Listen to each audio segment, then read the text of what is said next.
무너져요. 빨리요. 새벽 5시 반 고속도로 터널이 무너졌습니다.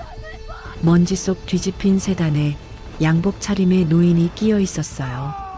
안전벨트가 목을 조르고 물이 차올랐습니다. 그때 12살 폐지 줍던 소년이 뛰어들어와 커터칼로 벨트를 끊고 노인을 업고 나왔어요. 3초 뒤 터널이 완전히 무너졌습니다. 그런데 TV에서는 이 노인이 사고로 사망했다고 보도하고 있었고 아들은 카메라 앞에서 눈물을 닦고 있었어요.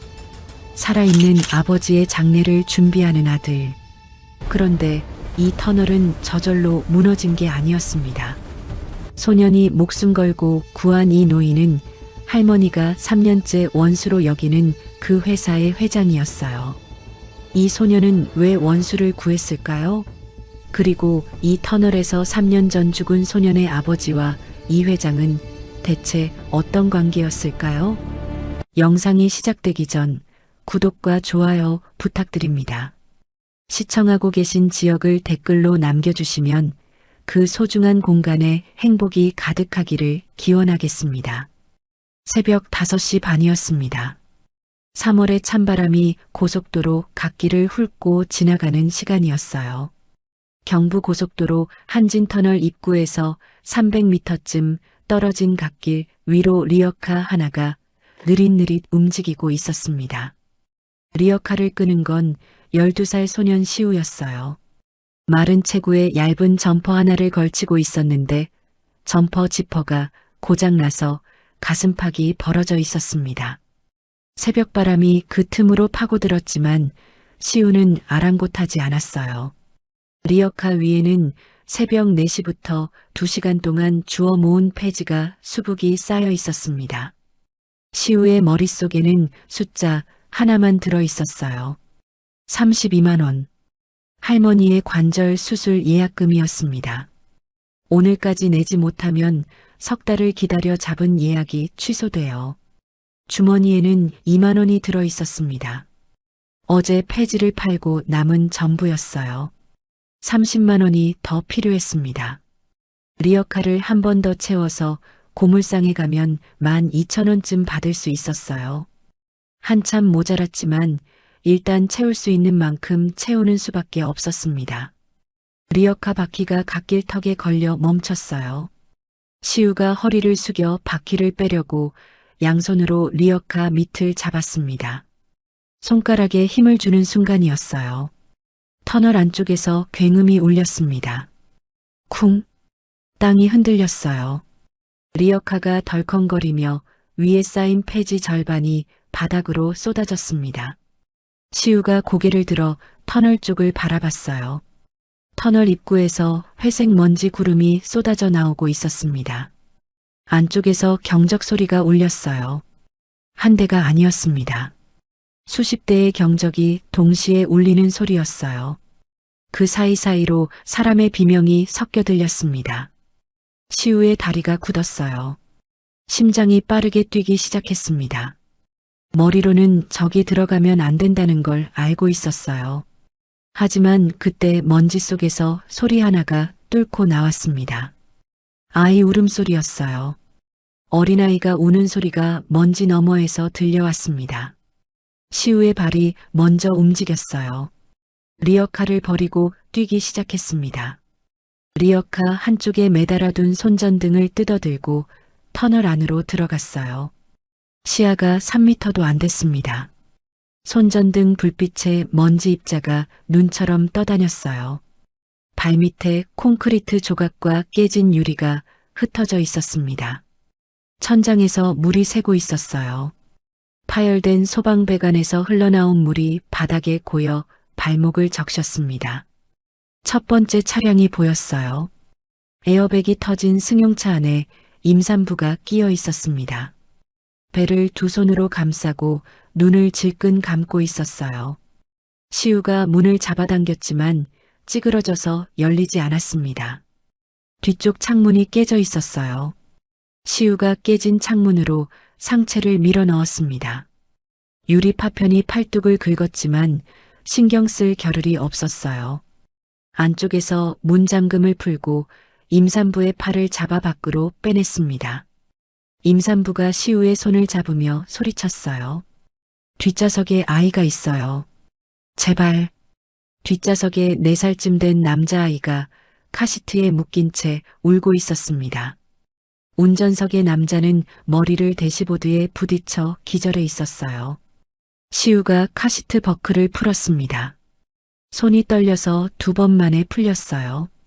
아이를 안아 올렸습니다. 아이가 시우의 목을 꽉 껴안았어요. 작은 손에 힘이 잔뜩 들어가 있었습니다. 시우가 아이를 임산부에게 넘기며 말했어요. 입구 쪽으로 가세요, 빨리요. 다시 안쪽으로 들어갔습니다. 40m쯤 더 들어가자 천장에서 콘크리트 파편이 간간히 떨어지기 시작했어요. 물이 바닥에 더 많이 고여 있었습니다. 발목을 넘어 무릎 아래까지 차올랐어요. 손전등이 깜빡이기 시작했습니다.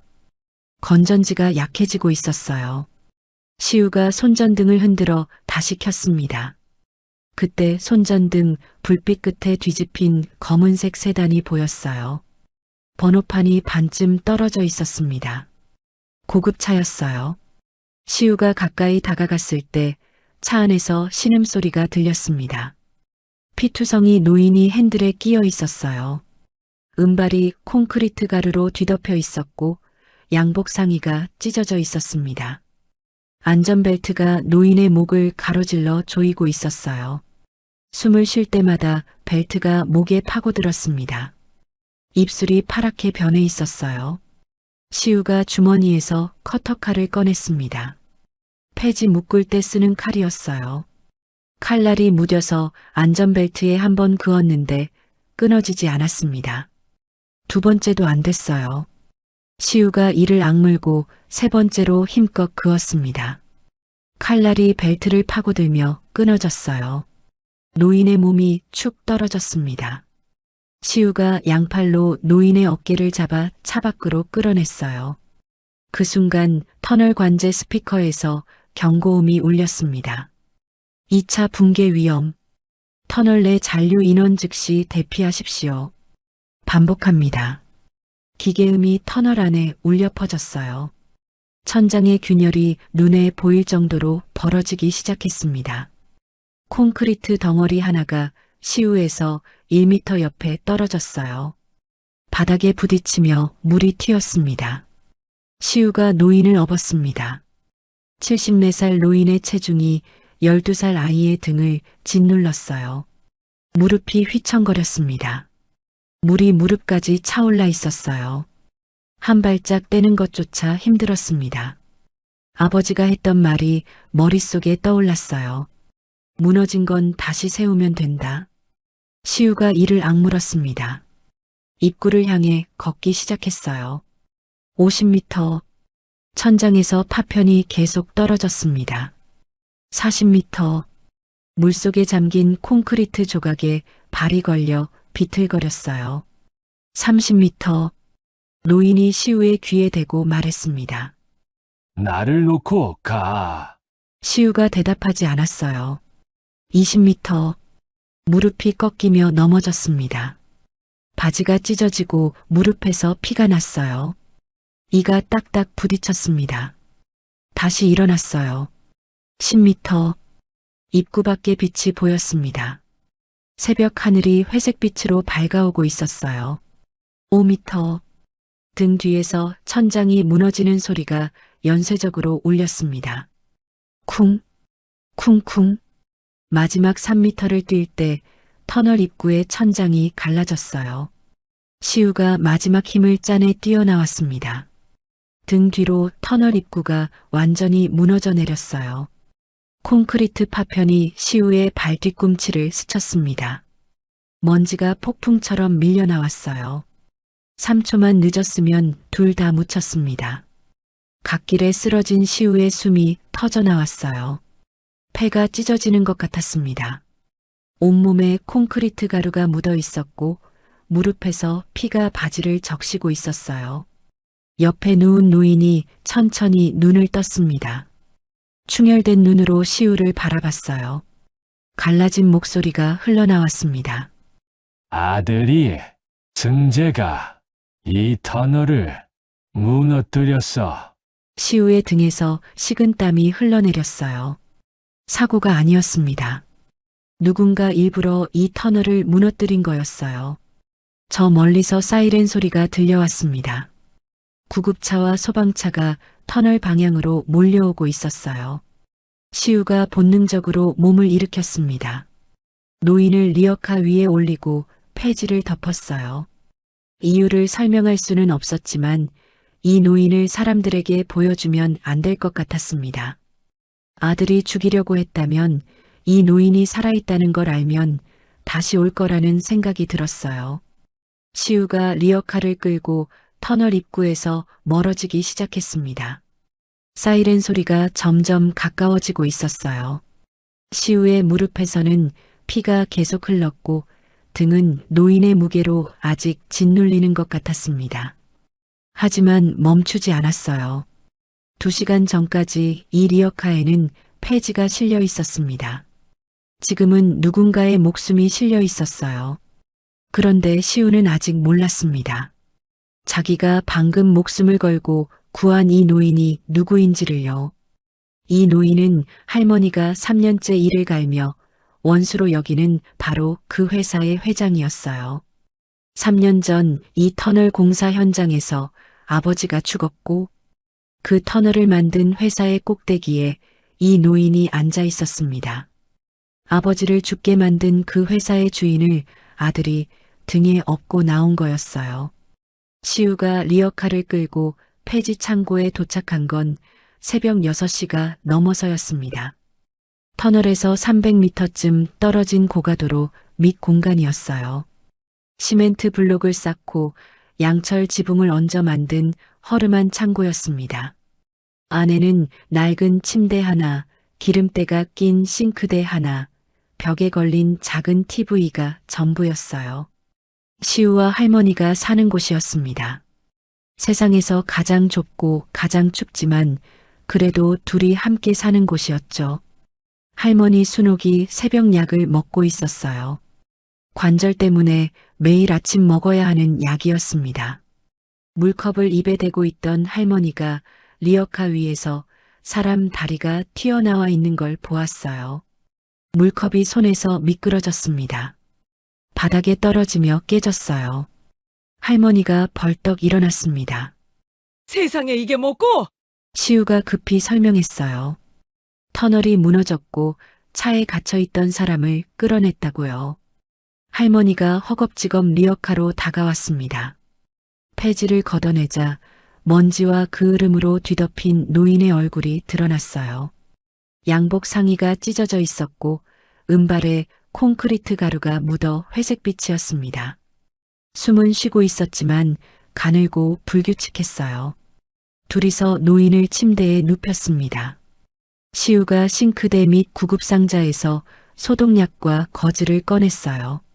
노인의 얼굴에 묻은 먼지를 물수건으로 닦아내기 시작했습니다. 이마에 혹이 나 있었고 볼에 유리에 긁힌 자국이 여러 개 있었어요. 시우의 손놀림이 빨랐습니다. 거즈에 소독약을 묻혀 상처 위를 가볍게 누르고 반창고를 정확한 크기로 잘라붙였어요. 망설임이 없었습니다. 엄마를 2년 동안 간병하면서 몸에 밴 동작이었어요. 할머니가 그 손놀림을 지켜보다 입술을 꽉 깨물었습니다. 12살 아이가 이런 걸 능숙하게 한다는 것 자체가 가슴이 아팠거든요. 노인의 체온이 너무 낮았어요. 시우가 노인의 손을 잡아보았습니다. 얼음 같았어요. 손가락 끝이 파르스름하게 변해 있었습니다. 차가운 물에 오래 잠겨 있었던 거였죠. 시우가 자기 점퍼를 벗어 노인에게 덮어주었어요. 반팔 차림이 된 시우의 팔뚝에 소름이 돋았습니다. 3월 새벽바람이 창고 틈새로 들어왔지만 시우는 개의치 않았어요. 싱크대에서 물을 떠와 노인의 갈라진 입술에 조심스럽게 적셔주었습니다. 엄마가 아플 때 매일 밤 이렇게 했었어요. 물을 적신 거즈로 입술을 닦아주고 이불을 올려주고 손을 잡아주고 모르는 할아버지한테 엄마한테 배운 것을 하고 있었습니다. 노인이 의식이 오락가락했어요. 눈을 떴다 감았다 했습니다. 시우가 침대 옆에 앉아 노인의 손을 잡아주었어요. 찬 손이었지만 맥은 뛰고 있었습니다. 가늘지만 분명하게요. 시우가 작은 목소리로 말했어요. 괜찮으실 거예요, 할아버지. 바로 그때 할머니가 벽에 걸린 작은 TV를 켰습니다. 아침 뉴스 시간이었어요. 화면에 터널 붕괴 현장의 항공 사진이 떴습니다. 위에서 내려다본 터널이 마치 쿠키가 부서진 것처럼 무너져 있었어요. 구조 헬기가 현장 위를 맴돌고 있었습니다. 앵커의 목소리가 흘러나왔어요. 오늘 새벽 경부 고속도로 한진터널에서 대규모 붕괴 사고가 발생했습니다. 차량 20여 대가 매몰된 것으로 추정되며 사상자 다수가 발생한 것으로 보입니다. 시우가 TV 화면을 바라봤어요. 30분 전에 자기가 뛰어나온 바로 그곳이었습니다. 무너진 입구가 화면에 잡혔어요. 콘크리트 더미가 입구를 완전히 막고 있었습니다. 저 안에 아직 사람이 있을 수도 있겠다는 생각에 가슴이 철렁 내려앉았어요. 그런데 두 번째 속보가 나왔습니다. 앵커의 표정이 한층 무거워졌어요. 한진건설 오학진 회장이 사고 터널을 시찰하던 중 피해를 입은 것으로 추정됩니다. 차량에서 발견된 유류품과 휴대폰으로 신원이 확인되었으며 현재 사망이 추정되고 있습니다. 향년 74세. 화면에 영정 사진이 떴어요. 은발에 검은 양복을 입은 노인의 사진이었습니다. 당당한 어깨와 날카로운 눈. 대한민국 건설업계를 30년간 이끌어온 사람의 사진이었어요. 시우가 TV 속 영정 사진을 바라보다가 고개를 돌려 침대에 누운 노인을 보았습니다. 콧날의 굴곡이 같았어요. 이마 주름의 모양이 같았습니다. 턱선도 같았어요. TV에서는 죽었다고 하는 사람이 지금 이 침대에 살아 있었습니다. 사진 속에서는 양복을 말끔하게 차려입고 위엄 있게 서 있었지만 지금 눈앞의 노인은 찢어진 양복에 먼지를 뒤집어 쓰고 남의 점퍼를 덮은 채 가쁜 숨을 쉬고 있었어요. 같은 사람이 맞았습니다. 화면이 바뀌었어요. 사고 현장에 한 남자가 서 있었습니다. 헬멧을 쓰고 검은 코트를 입은 40대 중반의 남자였어요. 얼굴이 단정하고 머리를 깔끔하게 넘긴 사람이었습니다. 장남 오승재, 한진건설 부회장이라는 자막이 화면 아래에 떴어요. 승재가 카메라 앞에서 말하기 시작했습니다. 아버지께서 평소 현장 안전을 직접 확인하시는 분이셨습니다. 이런 참사가 일어나다니. 목이 메인 듯 말을 끊었어요. 손수건으로 눈가를 찍어냈습니다. 기자들의 카메라 플래시가 터졌어요. 피해자 유가족 보상에 회사 역량을 총동원하겠습니다. 아버지의 안전 경영 뜻을 반드시 이어가겠습니다. 목소리가 갈라지면서도 또렷했어요. 슬픔에 잠긴 효자의 모습이었습니다. 누가 봐도 아버지를 잃은 아들의 기자회견이었어요. 카메라 플래시 속에서 승재의 눈이 촉촉하게 빛났습니다. 완벽한 눈물이었어요. 그런데 침대에 누운 노인이 TV 화면을 보다가 몸을 부르르 떨기 시작했습니다. 승재의 얼굴이 화면에 비치는 순간이었어요. 굳어있던 노인의 입술이 움직였습니다. 목에서 간신히 소리가 빠져나왔어요. 저놈이 터널을 무너뜨렸어. 다음 주 감사에서 횡령이 들통나니까 터널 지지 구조물의 볼트를 미리 빼놨어. 내가 시찰하는 시간에 맞춰서. 말을 할 때마다 가쁜 숨이 터졌어요. 얼굴이 붉어졌다가 다시 하얗게 질렸습니다.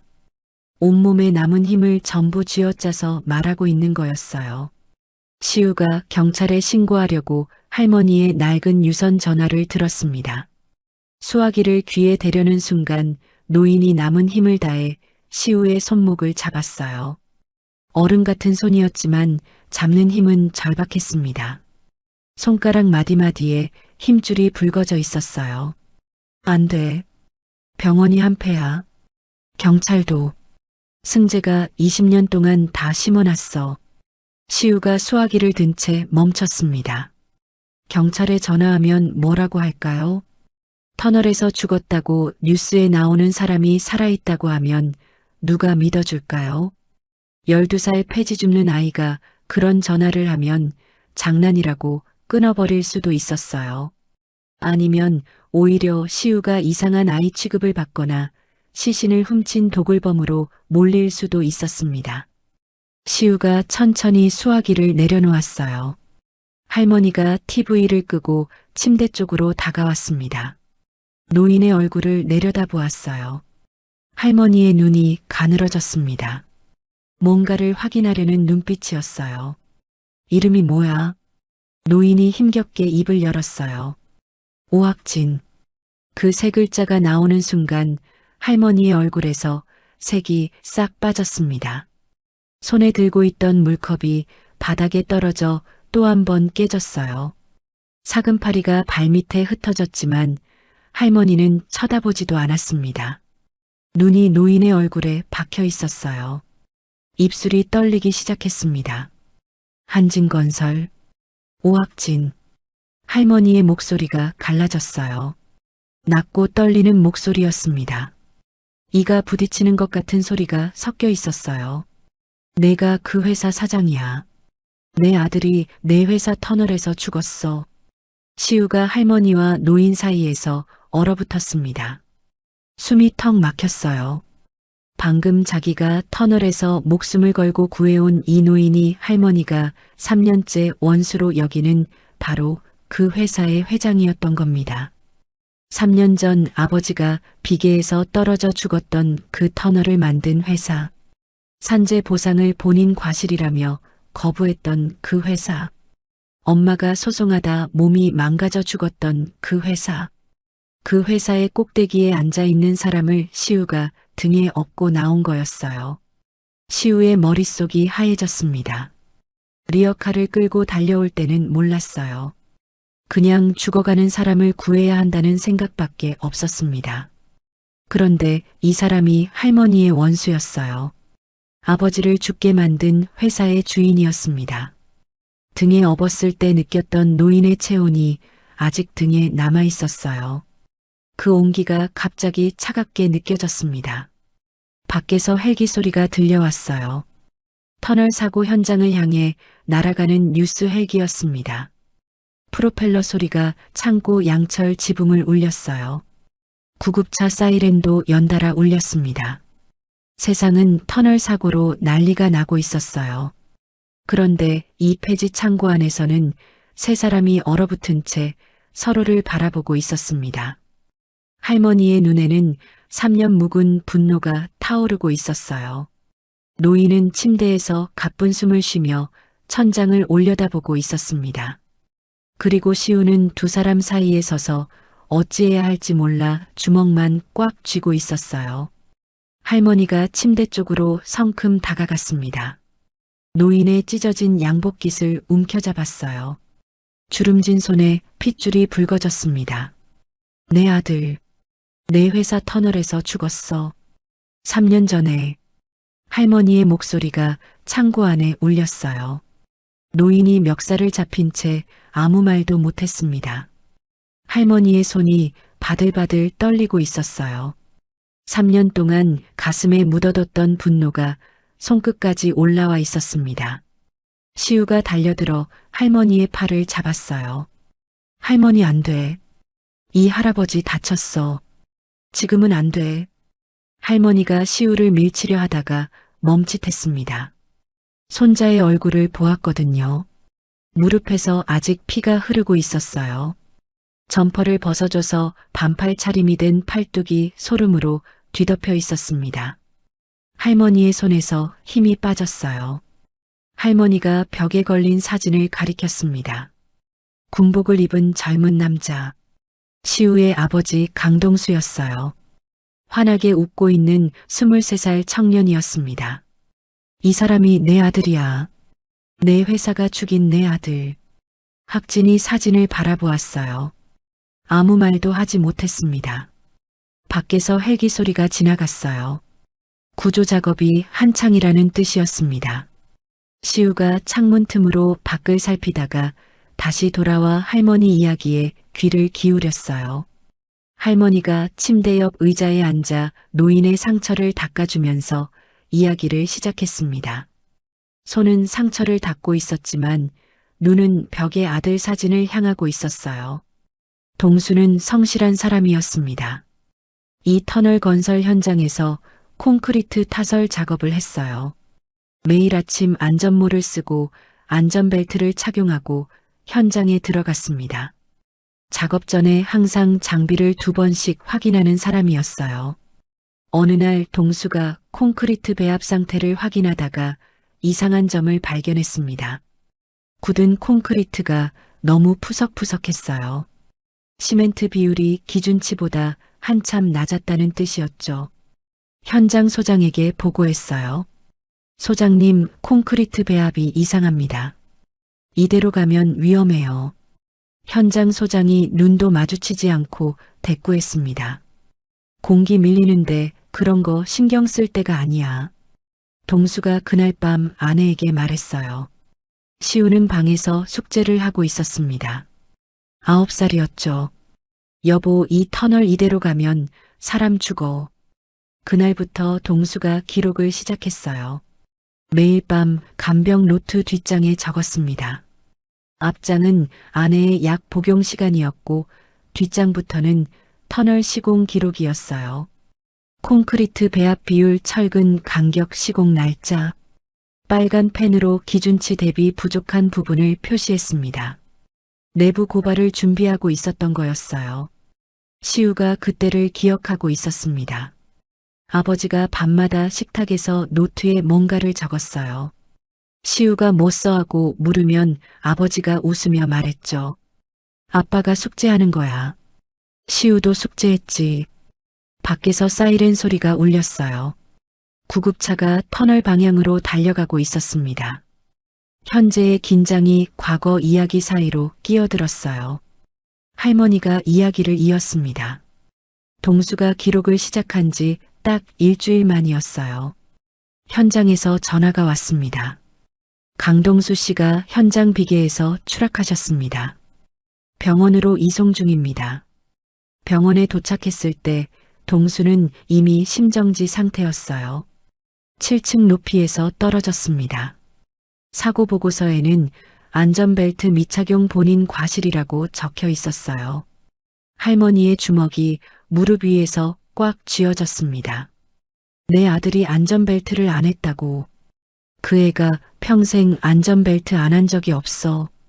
동료들이 전부 증언했어. 근데 그 증언은 보고서에 한 줄도 안 들어갔어. 산재 보상을 청구했어요. 한진건설 측 변호사가 나왔습니다.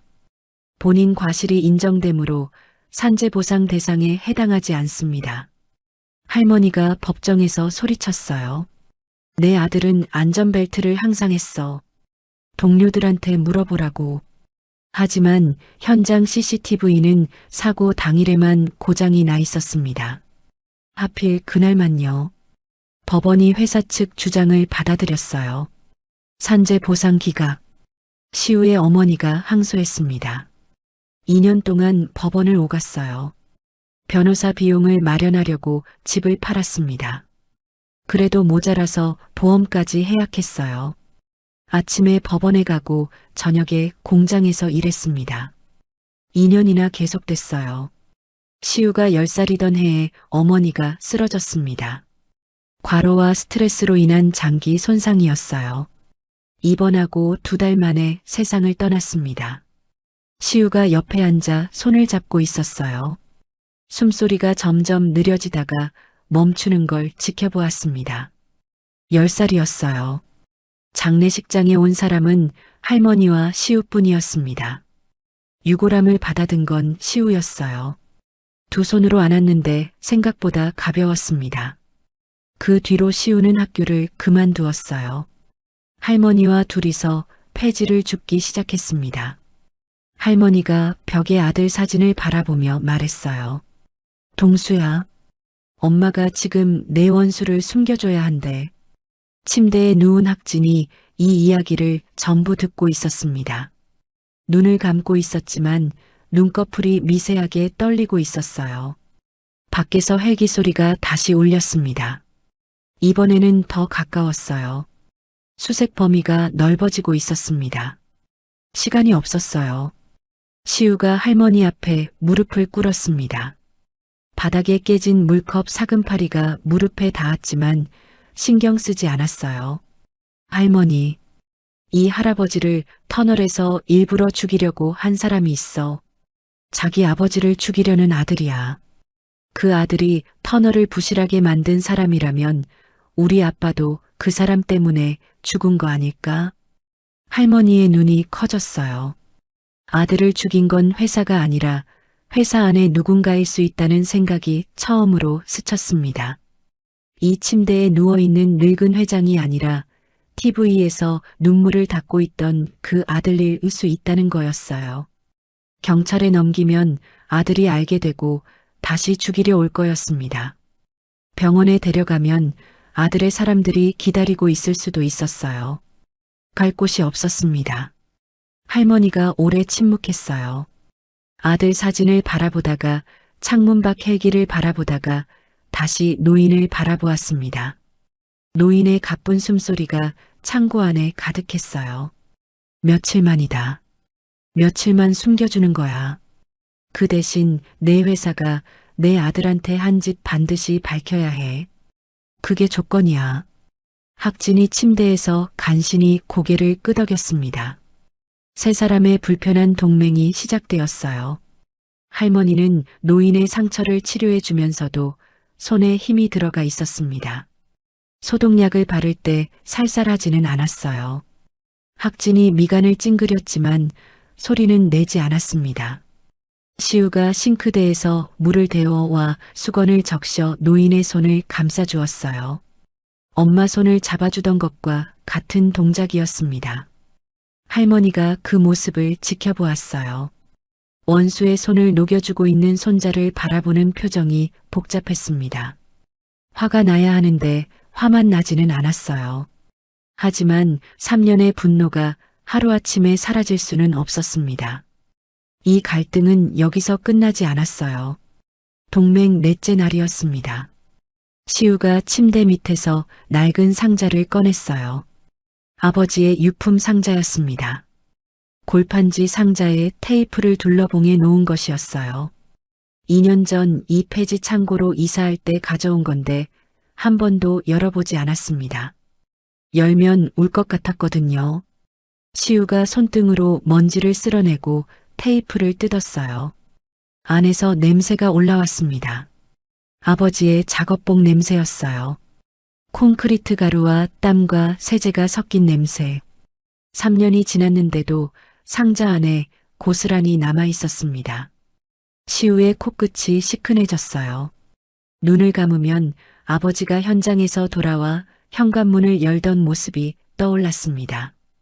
작업복에 콘크리트 가루가 잔뜩 묻어 있었고 안전모를 벗으면 이마에 땀띠 자국이 나 있었죠. 상자 안에는 몇 가지가 들어 있었습니다. 낡은 작업 장갑 한 짝이 맨 위에 놓여 있었어요. 가죽이 닳고 손가락 부분이 해져 있었습니다. 시우가 장갑을 집어 코에 가져다 대었어요. 아버지 손 냄새가 희미하게 남아 있었습니다. 안전모 하나가 그 아래 있었어요. 노란색 페인트가 벗겨져 있었습니다. 안쪽에 매직으로 강동수라고 적혀 있었어요.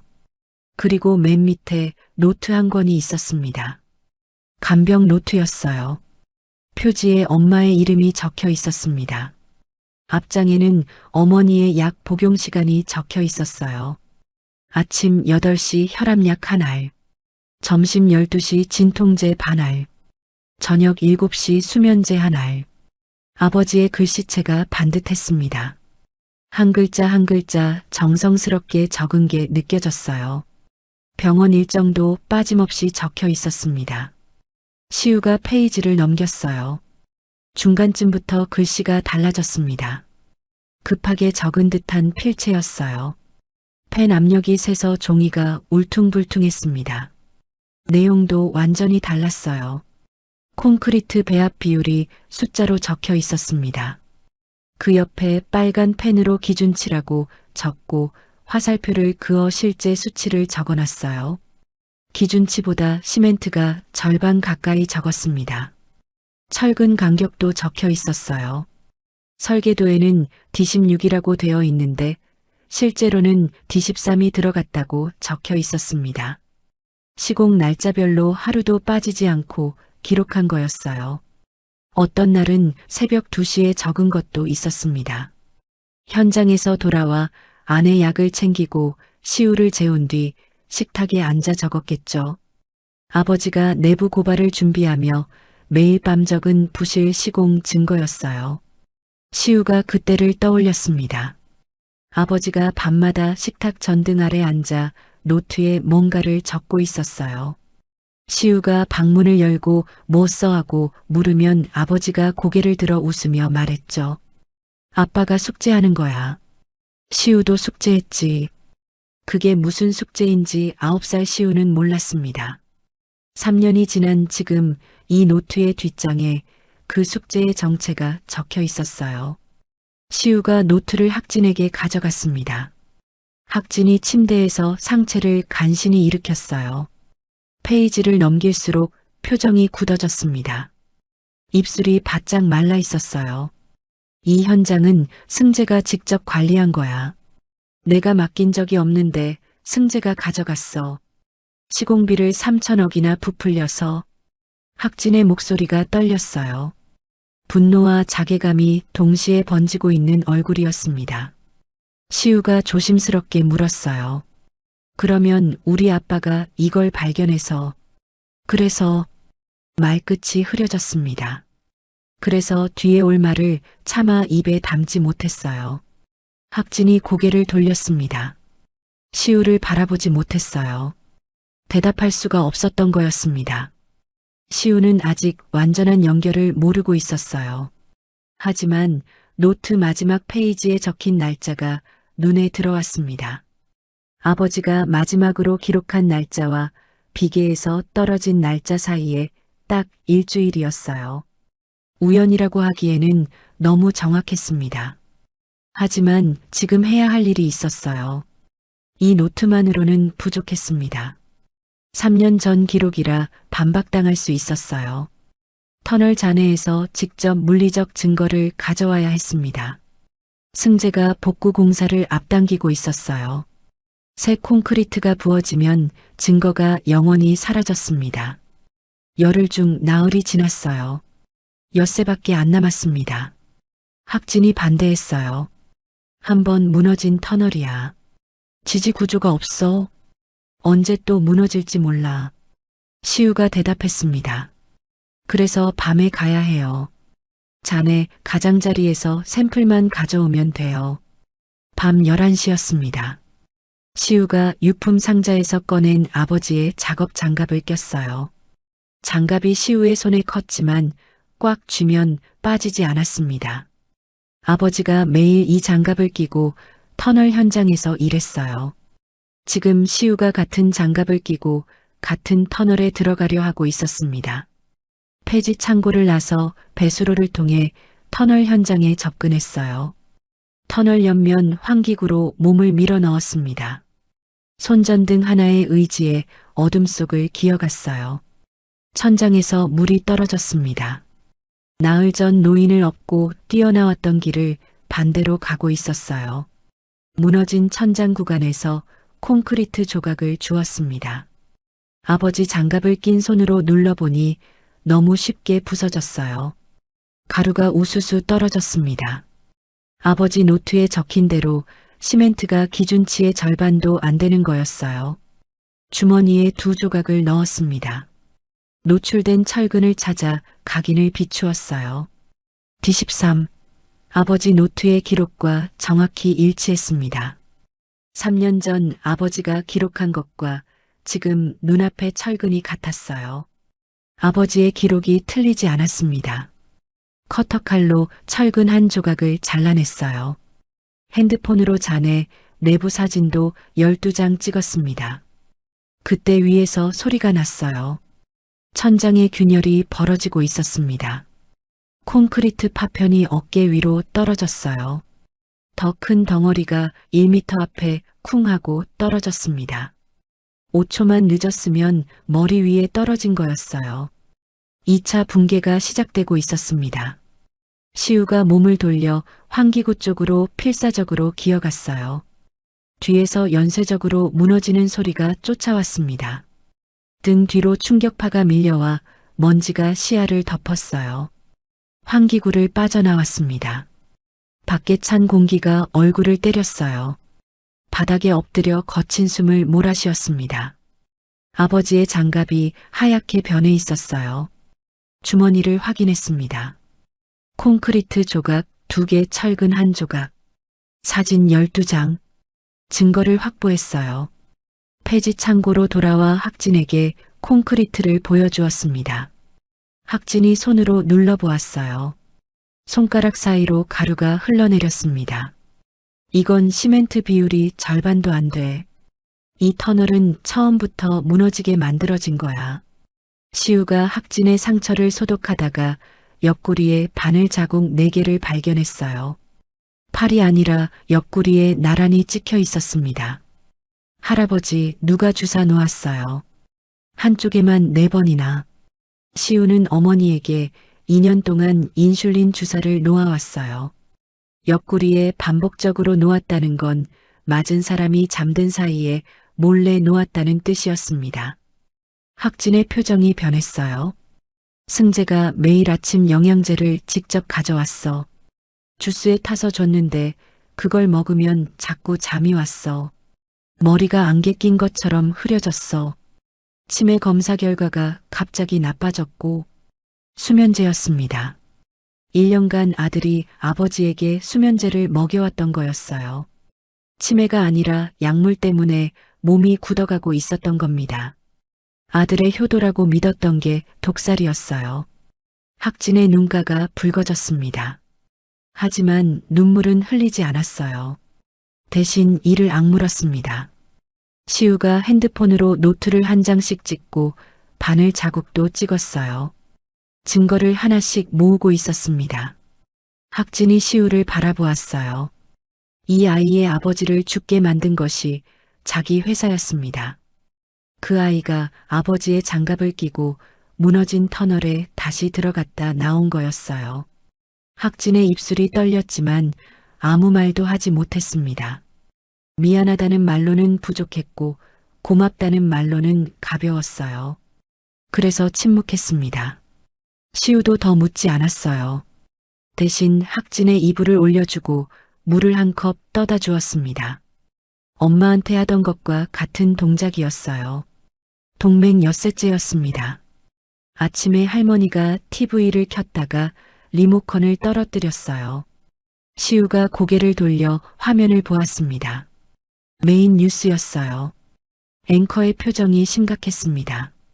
경부고속도로 한진터널 붕괴 사고 현장에서 사라진 시신에 대해 경찰이 수사에 착수했습니다. 도굴범 소행으로 추정되며 현장 주변 폐지 수거 노인들이 유력한 용의자로 거론되고 있습니다. 기사에 터널 주변 항공 사진이 떴어요. 고가도로 및 폐지 수거 구역이 빨간 동그라미로 표시되어 있었습니다. 시우의 등줄기가 서늘해졌어요. 저게 바로 지금 3사람이 숨어 있는 이 창고 주변이었거든요. 카메라가 항공 사진을 확대하자 양철 지붕의 윤곽까지 보였습니다. 시우가 매일 폐지를 싣고 드나드는 바로 그 지붕이었어요. 화면이 바뀌었습니다. 인터넷 뉴스 댓글 화면이 떴어요. 사고 현장에서 시신을 빼돌리다니 인간도 아니다. 폐지 줍는 사람들 전부 검거해야 한다.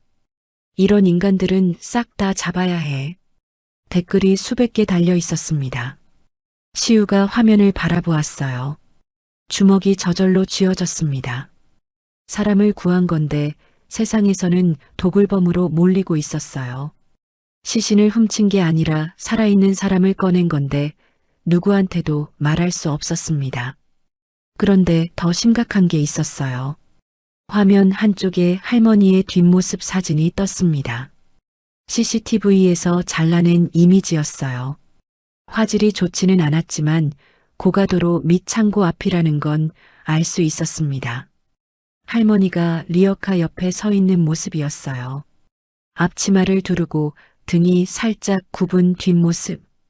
할머니가 TV를 보다가 자기 뒷모습을 발견한 거였습니다.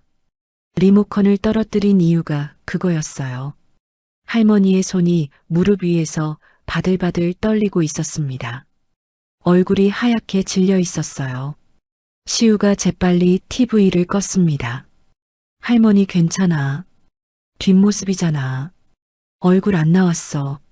하지만 시우의 목소리도 떨리고 있었어요. 뒷모습만으로도 충분히 위험했습니다. 이 주변에서 리어카를 끄는 할머니를 아는 사람이면 누구든 알아볼 수 있었거든요. 앞치마 모양이나 등이 굽은 각도만 봐도 아는 사람은 알았어요. 같은 시각 차비서가 움직이고 있었습니다. 한진건설 본사에서 노트북을 펴고 할머니의 신상을 조회하고 있었어요. 병원 기록부터 들어갔습니다. 관절 수술 예약 내역이 떴어요. 이름 박순옥, 나이 70세, 거주지 주소, 그 주소에 동거인으로 등록된 이름, 강시우, 12살, 관계 손자. 차비서가 시우의 이름을 클릭했어요. 주민등록 정보가 떴습니다. 시우가 다니던 분교 이름이 보였어요.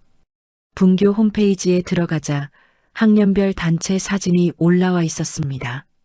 5학년 사진에서 시우를 찾았어요. 앞줄 왼쪽 끝에 마른 체구의 남자아이가 웃고 있었습니다. 차비서가 사진을 확대했어요. CCTV에 찍힌 리어카 소년의 실루엣과 체형이 일치했습니다. 차비서가 태블릿에 정리했어요. 박순옥 70세, 손자 강시우 12살, 거주지 고가도로 하부 폐지 창고, 시우 분교 위치, 등하교 시간 추정, 병원 예약 내역, 정보가 한 장에 깔끔하게 정리되었습니다. 할머니의 폐지 수거 동료에게서 전화가 왔어요. 떨리는 목소리였습니다. 순호가 양복 입은 남자가 어제 왔어. 내 사진 보여주면서 어디 사냐고 물어봤어. 나는 모른다고 했는데 다른 사람들한테도 물어보더라. 순호가 무슨 일 있는 거야? 할머니가 아무것도 아니야라고 대답했어요. 목소리가 평소처럼 들리도록 애썼습니다. 하지만 전화를 끊은 뒤 수화기를 잡은 손이 떨렸어요. 양복 입은 남자, 차비서였습니다. 할머니의 동료들에게까지 손을 뻗고 있었어요. 포위망이 하루하루 좁혀지고 있었습니다. 시우가 창문 틈으로 밖을 관찰했어요. 눈을 가늘게 뜨고 주변을 천천히 훑었습니다. 전봇대 위에 평소 없던 작은 물체가 보였어요. 검은색이었습니다. 전봇대 꼭대기가 아니라 중간 높이에 붙어 있었어요. 시선을 돌려 고가도로 기둥을 보았습니다. 거기에도 하나 있었어요. 배수로 입구 철망에도요. 주차장 벽면 모서리에도 있었습니다. 시우가 손가락으로 하나씩 세어보았어요. 눈에 보이는 것만 4대. 나머지 2대는 보이지 않았습니다. 카메라였어요. 누군가 이 창고 주변을 24시간 감시하고 있었습니다. 밖으로 한 발짝만 나가면 바로 찍힌다는 뜻이었어요. 갇힌 거나 마찬가지였습니다. 폐지를 주우러 나갈 수도 없었어요. 음식을 사러 갈 수도 없었습니다. 나가는 순간 카메라에 찍히고 위치가 확인되고 그러면 끝이었어요. 시우가 창문에서 물러나 벽에 등을 기댔습니다. 심장이 빠르게 뛰고 있었어요. 시우가 동시에 중요한 걸 계산했습니다. 복구 공사까지 나흘 남았어요. 콘크리트 샘플과 철근은 확보했지만 이것만으로는 부족했습니다. 이건 부실 시공의 물리적 증거일 뿐이었어요.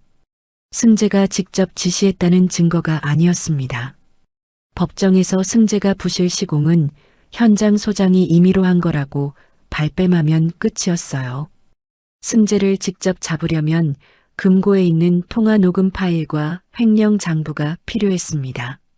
승재의 목소리가 담긴 녹음, 승재의 이름이 적힌 장부, 그게 있어야 빠져나갈 수 없었어요. 시우가 밤 탈출을 결심했습니다. 낮에 창문 틈으로 카메라 위치를 전부 파악해 종이에 그렸어요.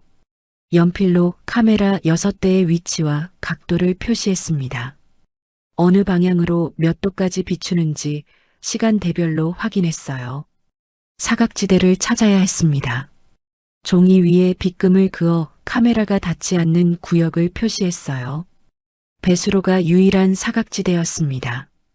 배수로 입구에 카메라가 있었지만 배수로 안쪽까지는 비추지 못했거든요.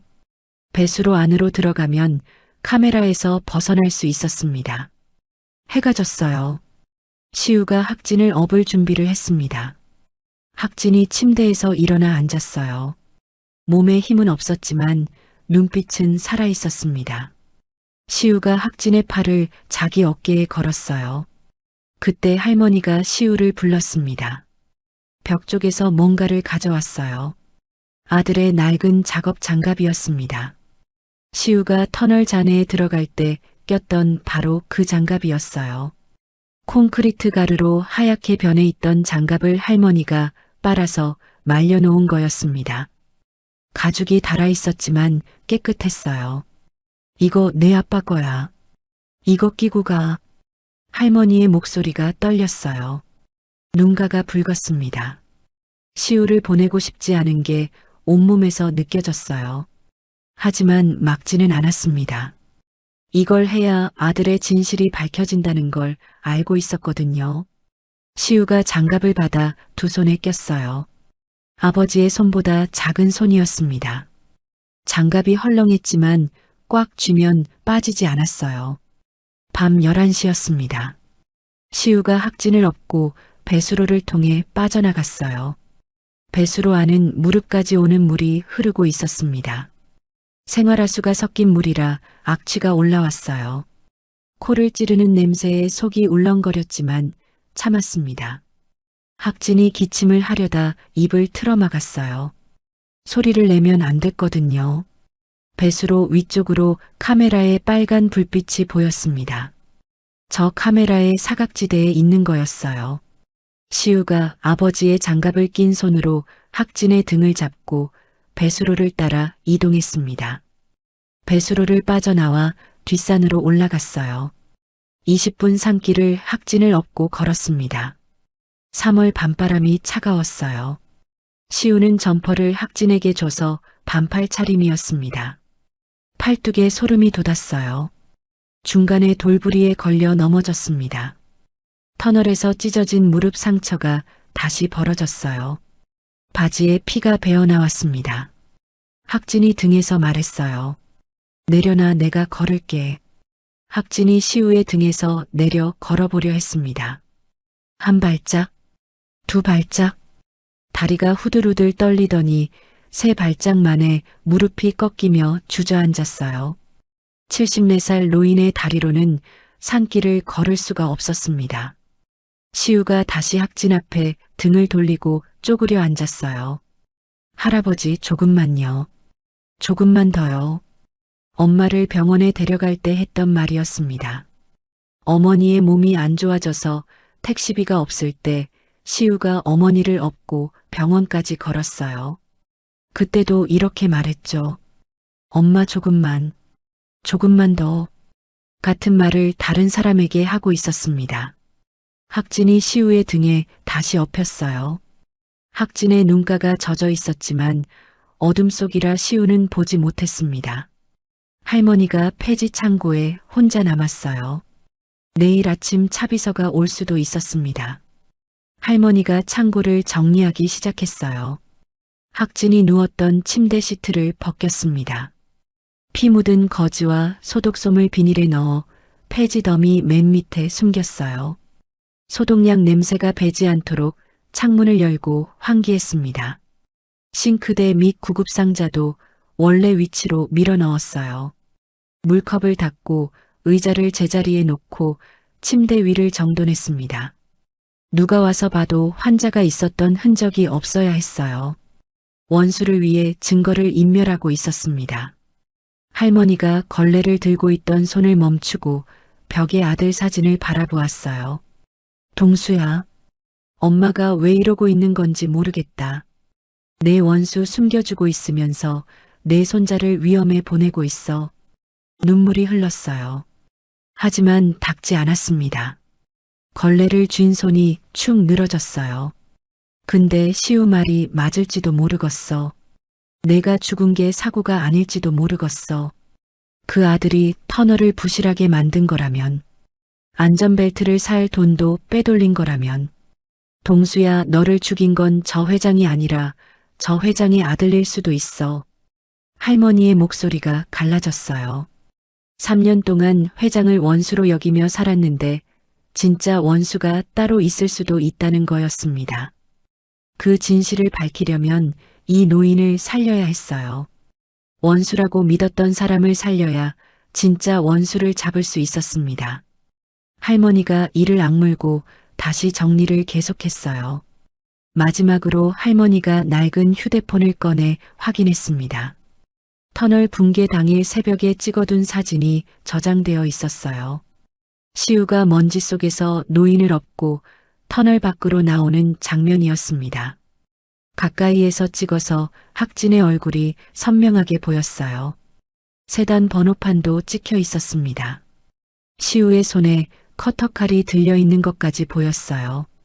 차비서의 CCTV가 먼지 때문에 흐릿한 실루엣만 잡은 것과는 차원이 다른 사진이었습니다. 할머니가 이 사진을 찍어둔 건 본능이었어요. 왜 찍었는지 그때는 자기도 몰랐습니다. 하지만 지금 이 사진이 나중에 결정적인 증거가 될 수도 있었어요. 할머니가 휴대폰을 품속 깊이 넣고 불을 껐습니다. 어둠 속에서 혼자 앉아 있었어요. 밖에서 바람소리가 양철 지붕을 울렸습니다. 벽에 걸린 아들 사진은 어둠 속에서 보이지 않았지만 할머니는 사진이 걸린 위치를 정확히 알고 있었어요. 3년 동안 매일 바라보던 자리였거든요. 내일 아침 양복 입은 남자가 오면 버텨야 했습니다. 시우를 위해서, 아들의 진실을 위해서 이 늙은 몸이 할 수 있는 건 입을 꽉 다무는 것뿐이었어요. 할머니가 어둠 속에서 주먹을 꽉 쥐었습니다. 20년간 폐지를 줍고 아들을 잃고 며느리를 잃고 손자를 키운 손이었어요. 쉽게 무너지는 손이 아니었습니다. 배수로를 빠져나온 건 새벽 1시가 넘어서였습니다. 뒷산 산길은 가로등 하나 없었어요. 달빛만이 나뭇가지 사이로 희미하게 내려왔습니다.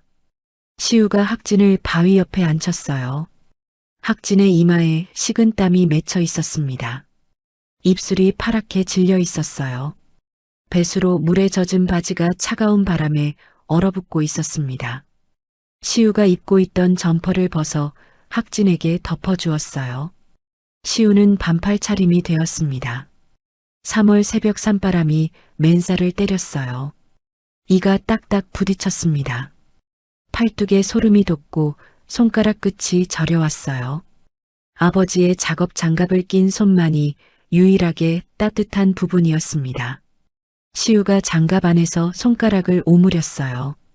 아버지의 손이 감싸주는 것 같았습니다. 그때 산 아래 도로에서 불빛이 보였어요. 헤드라이트 2개가 느린 속도로 움직이고 있었습니다. 시우의 심장이 쿵 하고 내려앉았어요. 학진을 바위 뒤로 끌어당기고 몸을 낮췄습니다. 숨소리가 들릴까봐 입을 틀어막았어요. 차가 산길 입구를 비추며 지나갔습니다. 검은색 세단이었어요. 속도를 줄이고 서행하면서 산길 양쪽을 탐색하듯 달렸습니다. 시우가 차의 번호판을 보려 했지만 너무 어두웠어요.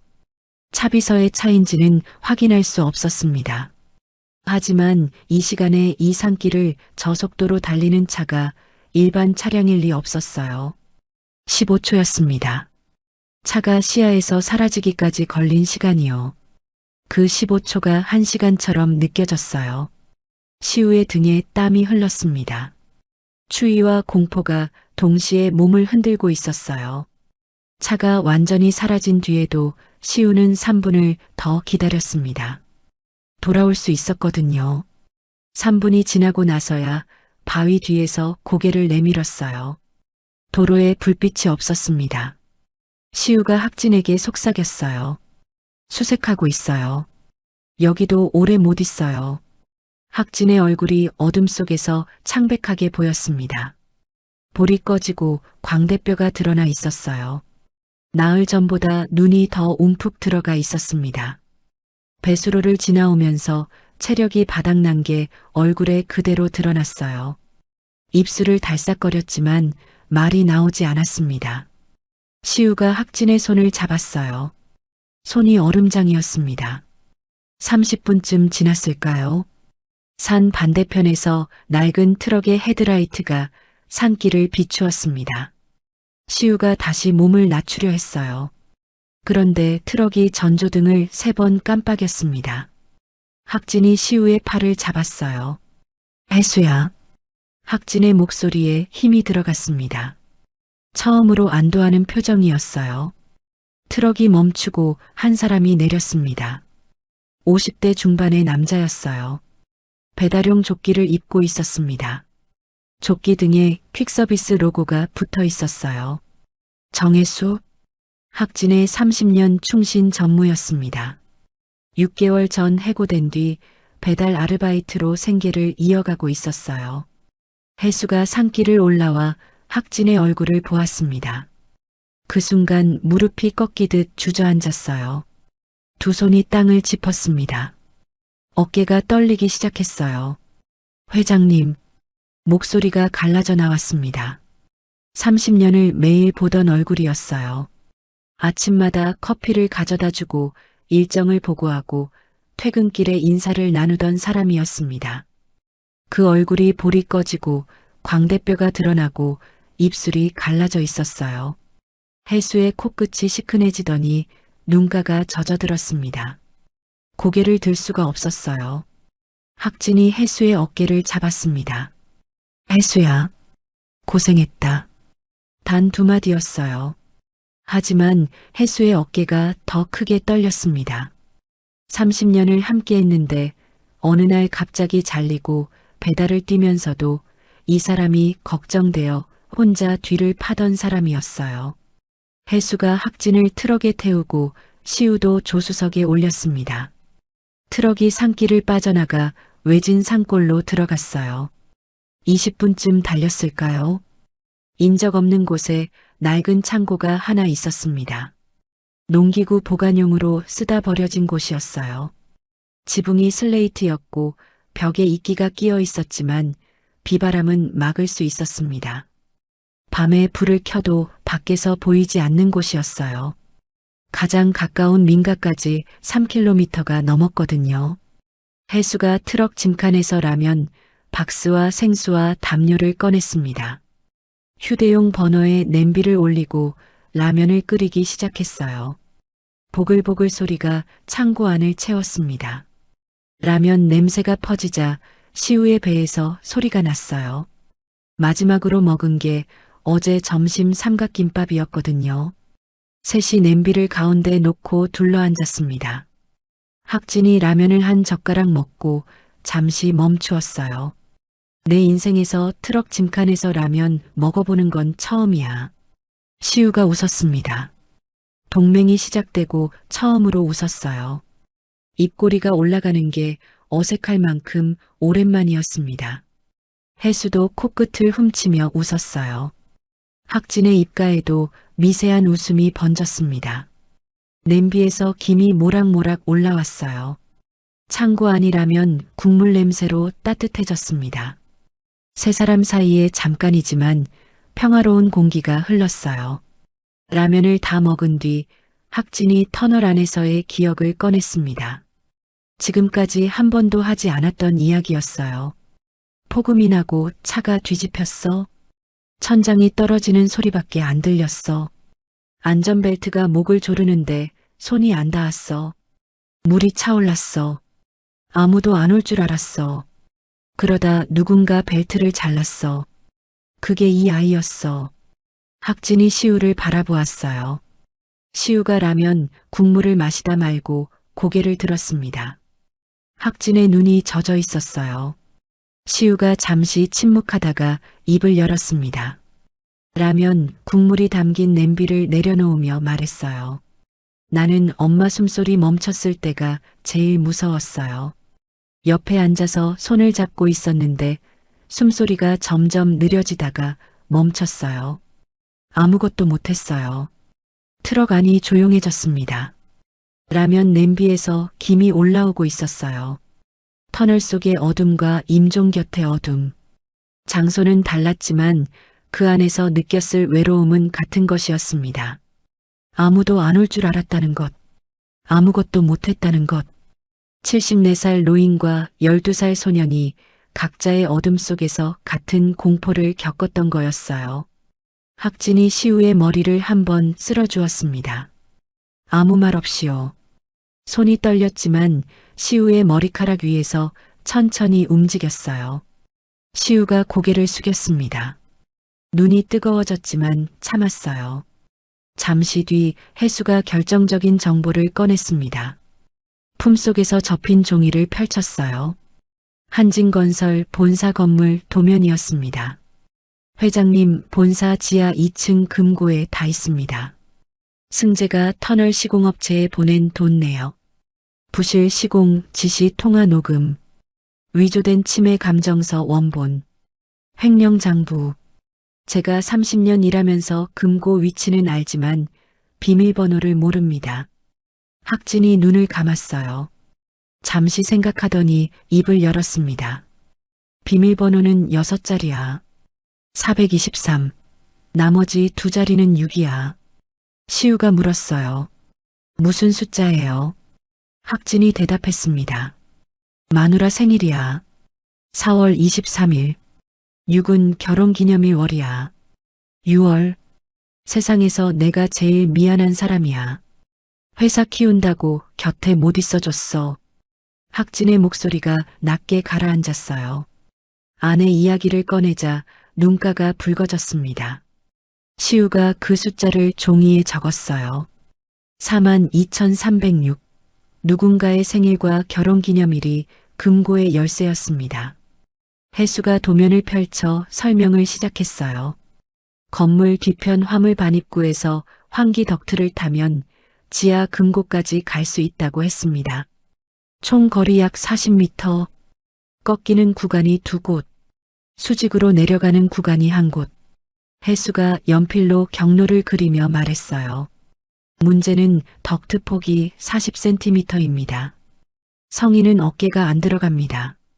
저도 30년 다녔지만 절대 통과 못합니다.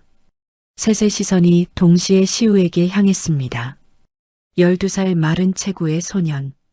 40cm 덕트를 통과할 수 있는 유일한 사람이었어요. 학진이 고개를 저었습니다. 세차게 흔들었어요. 안 돼. 이 아이를 보낼 수 없어. 목소리가 단호했습니다. 터널에서 구해준 아이를 또 다른 위험 속에 밀어넣을 수는 없었어요. 학진의 눈에 두려움이 서려 있었습니다. 이 아이에게 더 이상 빚을 지고 싶지 않다는 표정이었어요. 시우가 학진을 바라보았습니다. 잠시 침묵했어요. 그리고 입을 열었습니다. 할아버지 복구 공사까지 나흘밖에 안 남았어요. 금고에서 녹음 파일 가져와야 해요. 나밖에 못 들어가요. 시우가 아버지의 장갑을 만졌어요. 낡은 가죽이 손바닥에 닿았습니다. 아버지가 매일 이 장갑을 끼고 터널 현장에서 일했어요. 부실 시공을 발견하고 매일 밤 노트에 기록했어요. 그리고 죽었습니다. 아버지가 끝내지 못한 일을 이제 시우가 하려는 거였어요. 무너진 건 다시 세우면 된다. 아버지의 유언이었습니다. 시우의 목소리가 떨렸지만 눈은 흔들리지 않았어요. 학진이 시우를 바라보았습니다. 한참을 말없이 바라보다가 고개를 돌렸어요. 눈가를 손등으로 훔쳤습니다. 한편 같은 시각 승재가 최후의 카드를 꺼내고 있었습니다. 차비서에게 전화했어요. 할머니 손자 사진 확보했지. 학교 다니는 데까지 알아냈고 차비서가 시우의 분교 사진과 등하교 시간을 보고했습니다. 승재가 말했어요. 내일 할머니한테 가서 보여줘. 손자 사진 보여주면서 마지막으로 물어봐. 그래도 안 열면 아이 사진 언론에 흘려. 도굴범의 손자라고. 승재의 목소리에 감정이 없었습니다. 12살 아이를 도구로 쓰는데 1초의 망설임도 없었어요. 폐지 창고에서 할머니가 혼자 밤을 보내고 있었습니다. 시우와 학진이 떠난 뒤 창고가 텅 비어 있었어요. 양철 지붕 위로 바람이 울고 있었습니다. 할머니가 벽에 걸린 아들 사진 앞에 앉았어요. 사진 속 아들이 안전모를 벗고 웃고 있었습니다. 이마에 땀띠 자국이 있는 얼굴이었어요. 동수야, 시우가 위험한 일을 하고 있어. 근데 엄마가 막을 수가 없어. 이걸 안 하면 내 죽음의 진실도 영영 묻히거든. 터널 위에 새 콘크리트가 부어지면 끝이래. 할머니의 목소리가 떨렸어요. 손자를 위험에 보내놓고 혼자 남아있는 밤이었습니다. 할머니의 눈에서 눈물이 볼을 타고 내려왔어요. 하지만 닦지 않았습니다. 아들 사진을 바라보며 두 손을 모았어요. 기도를 하는 건지 아들에게 말을 하는 건지 본인도 모를 자세였습니다. 주름진 손이 떨리고 있었어요. 폐지를 줍고 리어카를 끌고 손자를 키운 손이었습니다. 오늘 밤만큼은 그 손이 아무것도 할 수 없었어요. 기다리는 것 말고는요. 동맹 8째 날이었습니다. 복구 공사까지 이틀 남았어요. 새벽 2시 한진건설 본사 건물이 어둠 속에 서 있었습니다. 20층짜리 유리 건물이었어요. 로비에 야간 경비원 2명이 데스크에서 졸고 있었습니다. 모니터 불빛만 얼굴 위에서 깜빡이고 있었어요. 해수가 트럭을 건물 뒤편 화물 반입구에 세웠습니다. 엔진을 끄자 정적이 내려앉았어요. 트럭 안에 셋이 앉아 있었습니다. 해수가 낡은 종이를 펼쳤어요. 건물 내부 도면이었습니다. 30년을 이 건물에서 일한 사람이었어요. 복도 하나, 계단 하나까지 손에 익은 곳이었습니다. 해수가 연필로 경로를 그리며 말했어요. 반입구 벽면 환기 덕트로 들어가 수평으로 20m 직진, 90도로 꺾이는 구간이 나와. 거기서 수직 하강 2층분, 다시 꺾이면 지하 2층 금고실 천장 타일 바로 위야. 시우가 도면을 들여다보았습니다. 손전등으로 경로를 따라가며 머릿속에 새겼어요. 20m 직진, 꺾임, 수직 하강, 꺾임, 금고실. 시우가 고개를 끄덕였습니다. 학진이 마지막으로 반대했어요. 시우의 팔을 잡았습니다. 손에 힘이 들어가 있었어요. 해수야, 다른 방법이 없을까? 이 아이를. 말끝이 흐려졌습니다. 해수가 고개를 저었어요. 30년 다녔지만 저도 못 들어갑니다. 어깨가 안 들어갑니다. 40cm 덕트였습니다. 성인 남자의 어깨는 절대 통과할 수 없는 폭이었어요. 시우가 아버지의 장갑을 꼈습니다. 낡은 가죽이 손바닥에 닿았어요. 장갑을 끼자 손이 떨리던 게 멈추었습니다. 갈게요. 시우의 목소리가 짧고 단단했어요. 학진이 시우를 바라보았습니다. 입을 열었다 다물었어요. 할 말이 있었지만 이 아이를 막을 자격이 자기에게 있는지 모르겠다는 얼굴이었습니다. 시우가 트럭에서 내렸어요. 손전등을 입에 물었습니다. 반입구 벽면에 환기 덕트 입구가 있었어요. 철망을 해수가 드라이버로 풀었습니다. 검은 구멍이 드러났어요. 안에서 찬 바람이 올라왔습니다. 시우가 몸을 밀어 넣었어요. 어깨가 양쪽 벽에 스쳤습니다. 40cm. 몸을 옆으로 틀면 겨우 들어갈 수 있는 폭이었어요. 팔꿈치와 무릎으로 바닥을 짚으며 기어갔습니다. 덕트 안은 완전한 어둠이었어요. 손전등 불빛만이 앞으로 1m 정도를 비추었습니다. 금속 바닥이 차가웠어요. 팔꿈치에 닿을 때마다 쇠 냄새가 올라왔습니다. 먼지가 코로 들어왔어요. 기침이 나오려 했습니다. 목구멍을 꽉 닫았어요. 여기서 기침 한 번이면 소리가 덕트를 타고 건물 전체에 울릴 수 있었거든요. 5m, 10m, 15m. 시우가 머릿속으로 거리를 세었습니다. 20m 지점에서 90도 꺾임 구간이 나왔어요. 도면에서 본 첫 번째 난관이었습니다. 덕트가 직각으로 꺾여 있었어요. 몸을 돌려야 했습니다. 어깨를 비틀었어요. 왼쪽 어깨가 벽에 끼었습니다. 움직일 수가 없었어요. 30초간 그 자세로 멈춰 있었습니다. 밀폐된 공간의 공포가 가슴을 눌렀어요. 숨이 가빠졌습니다. 터널 잔해에 들어갔을 때보다 좁았어요. 그때는 기어가는 방향이라도 보였는데 지금은 앞도 뒤도 벽이었습니다. 심장이 미친 듯이 뛰었어요. 시우가 눈을 감았습니다. 숨을 천천히 내쉬었어요.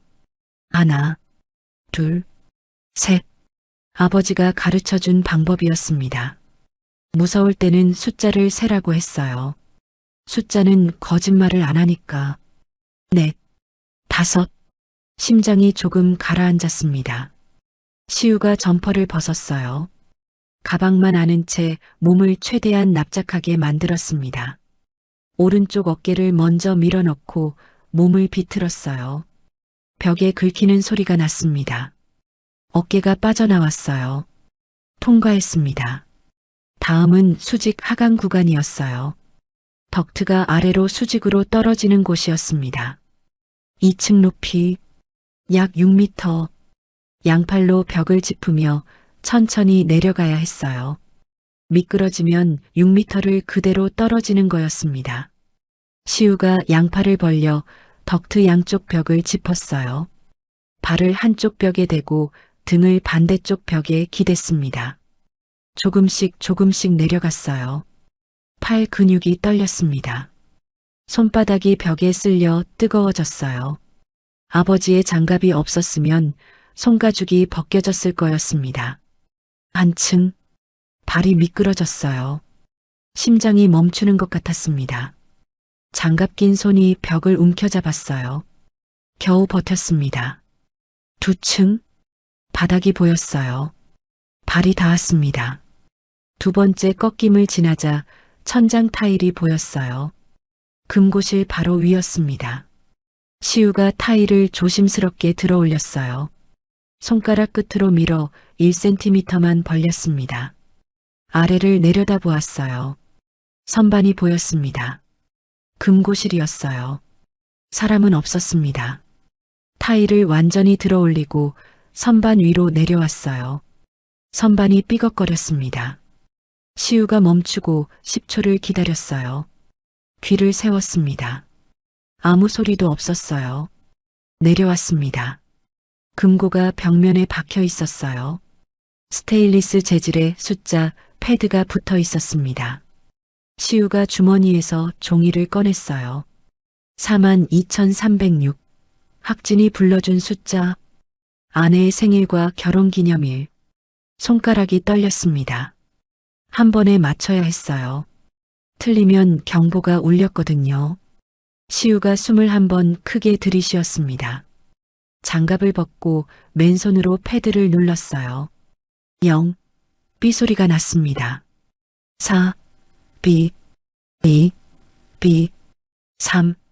삐. 0. 삐. 6. 찰칵. 소리가 달라졌어요. 자물쇠가 풀리는 소리였습니다. 금고 문이 열렸어요. 안에 USB 3개가 나란히 놓여 있었습니다.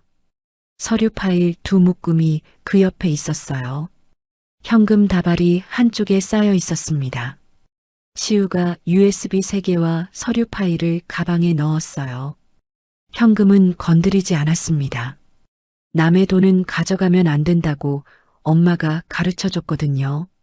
아무리 많은 돈이 눈앞에 있어도 내 것이 아니면 손대지 마.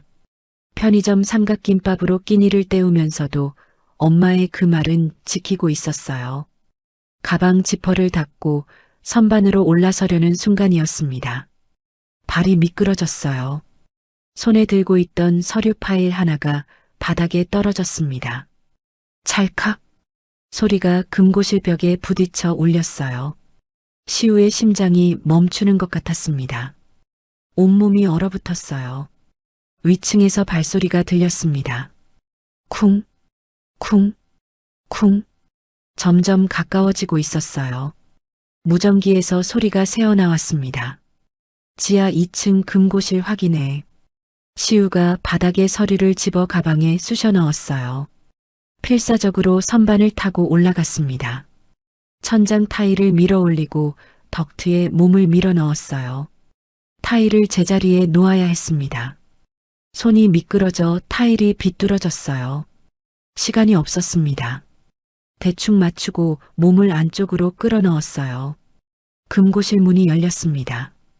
경비원의 손전등 불빛이 바닥을 훑쳤어요. 시우가 덕트 안에서 숨을 멈추었습니다. 심장 소리가 귀에서 울렸어요. 경비원이 들을까봐 가슴을 손으로 눌렀습니다. 경비원이 금고 문을 확인했어요. 닫혀 있었습니다. 시우가 번호를 누른 뒤 문을 다시 닫아놨거든요. 경비원이 바닥을 둘러보았습니다. 선반 위를 비추었어요. 천장을 올려다보았습니다. 타일이 약간 비뚤어져 있었어요. 시우의 등에서 땀이 흘렀습니다. 경비원이 고개를 갸웃거렸어요. 하지만 이 오래된 건물에서 천장 타일이 비뚤어진 건 흔한 일이었습니다. 아무것도 없잖아. 경비원이 혀를 차며 나갔어요. 문이 닫혔습니다. 발소리가 멀어졌어요. 시우가 덕트 안에서 숨을 내쉬었습니다. 온몸에 힘이 풀렸어요. 이마에 맺힌 땀이 턱 끝으로 흘러내렸습니다. 심장이 아직도 귀 뒤에서 쿵쿵 울리고 있었어요. 아버지의 장갑을 낀 손이 가방 끈을 꽉 잡고 있었습니다. 손가락이 풀리지 않았어요. 놓으면 안 된다는 것만 온몸이 알고 있었습니다. 왔던 길을 되돌아 기어갔어요. 수직 구간을 팔 힘으로 올라갔습니다. 내려올 때보다 올라가는 게 3배는 힘들었어요. 팔이 떨리고 장갑 안에서 손바닥이 쓸렸습니다. 하지만 놓지 않았어요. 꺾인 구간을 통과하고 20m를 기어 반입구로 나왔습니다. 밖에 찬 공기가 얼굴을 때렸어요. 새벽 바람이 이렇게 달콤한 줄 몰랐습니다. 시우가 가방을 혜수에게 건넸어요. 혜수가 지퍼를 열고 USB 3개를 확인했습니다. 하나씩 꺼내 라벨을 읽었어요. 통화 녹음, 시공 내역, 장부. 혜수의 손이 떨렸습니다. 다 있습니다. 혜수의 목소리가 갈라졌어요. 학진이 트럭 안에서 시우의 얼굴을 보았습니다. 콘크리트 가루와 먼지가 묻어 있었어요. 손바닥이 까져서 피가 배어 있었습니다. 무릎도 다시 찢어져 있었어요. 학진이 아무 말 없이 시우의 손을 잡았습니다. 까진 손바닥 위로 학진의 주름진 손이 포개졌어요. 따뜻했습니다. 같은 시각 폐지 창고에서는 아침 해가 뜨고 있었습니다. 8시. 할머니가 창고 문 앞에서 빗자루를 들고 서 있었어요. 어젯밤 잠을 한숨도 못 잤습니다. 눈 밑에 그늘이 짙었어요. 검은색 승용차 한 대가 골목 끝에 멈추었습니다. 차비서가 내렸어요. 이번에는 정장 남자 2명과 함께였습니다. 3사람이 나란히 걸어왔어요. 할머니가 빗자루를 잡은 손에 힘을 주었습니다. 차비서가 테이블 위에 사진을 내려놓았어요. 시우가 분교 운동장에서 뛰고 있는 사진이었습니다. 교실에서 찍은 단체 사진도 있었어요. 시우가 앞줄 왼쪽 끝에서 웃고 있었습니다. 강시우, 분교 5학년, 할머니 댁에서 도보 7분. 차비서의 목소리가 차가웠습니다. 할머니의 얼굴이 하얗게 질렸어요. 손자의 사진을 보는 순간 빗자루를 잡은 손이 떨리기 시작했습니다. 다리에 힘이 풀려 의자에 주저앉을 뻔했어요. 차비서가 말했습니다. 할머니 마지막으로 묻겠습니다. 그 노인 어디 있습니까? 말씀 안 하시면 도굴방조 혐의로 경찰에 넘기겠습니다. 아이 사진은 언론에 전달하겠습니다. 도굴범의 손자라고요. 할머니의 눈에 눈물이 고였습니다. 입술이 떨렸어요. 손자 사진이 테이블 위에 놓여 있었습니다. 운동장에서 뛰는 시우의 얼굴이 햇볕을 받아 환하게 웃고 있었어요. 이 사진이 뉴스에 뜨면 시우의 인생이 끝나는 거였습니다. 도굴범의 손자라는 딱지가 평생 따라다니게 되는 거였어요. 하지만 할머니는 입을 열지 않았습니다. 20년간 폐지를 줍고 아들을 잃고 며느리를 잃고 손자를 키운 사람이었어요. 양복 입은 남자들 앞에서도 쉽게 무너지지 않았습니다. 할머니가 고개를 들었어요. 눈물이 볼을 타고 내려왔지만 목소리는 흔들리지 않았습니다. 나는 아무것도 모릅니다. 차비서가 사진을 챙기고 일어섰어요.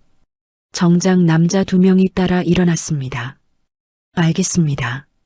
내일까지 연락 주십시오. 문이 닫혔습니다. 차 소리가 멀어졌어요. 할머니가 의자에서 미끄러지듯 주저앉았습니다. 온몸에 힘이 빠졌어요. 양손으로 얼굴을 감싸고 소리 없이 울었습니다. 어깨가 들썩였어요. 하지만 소리는 내지 않았습니다.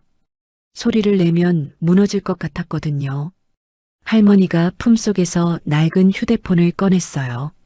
터널 붕괴 당일 새벽에 찍어둔 사진을 확인했습니다. 시우가 먼지 속에서 노인을 업고 터널 밖으로 나오는 장면이었어요. 학진의 얼굴이 선명하게 보였습니다. 세단 번호판도 찍혀 있었어요. 시우의 손에 커터칼이 들려있는 것까지 보였습니다. 차비서의 CCTV가 잡은 흐릿한 실루엣과는 차원이 다른 사진이었어요. 할머니가 휴대폰을 다시 품속에 넣었습니다. 이 사진이 있었어요. 아직 끝나지 않았습니다. 할머니가 눈물을 손등으로 훔치고 자리에서 일어났어요. 다리가 떨렸지만 섰습니다. 빗자루를 다시 집었어요. 쓸 데가 없어도 손에 뭔가를 잡고 있어야 했거든요. 그래야 무너지지 않았습니다. 동맹 9째 날이었습니다. 복구 공사 하루 전이었어요. 한진건설 본사 이사회장에 아침부터 사람들이 모여들고 있었습니다. 오늘은 승재가 언론을 초대한 공개 이사회였어요. 아버지의 사망 이후 경영권을 공식 승계하는 자리였습니다. 이사회장은 본사 20층에 있었어요. 긴 원목 테이블에 이사 12명이 앉았습니다. 테이블 위에 생수와 서류가 놓여 있었어요. 벽면에 대형 스크린이 걸려 있었습니다. 기자 8명이 뒤쪽에 카메라를 세웠어요. 플래시가 간간히 터졌습니다. 승재가 단상에 섰어요. 검은 양복에 검은 넥타이, 상복 차림이었습니다. 표정은 침통했지만 눈은 차가웠어요.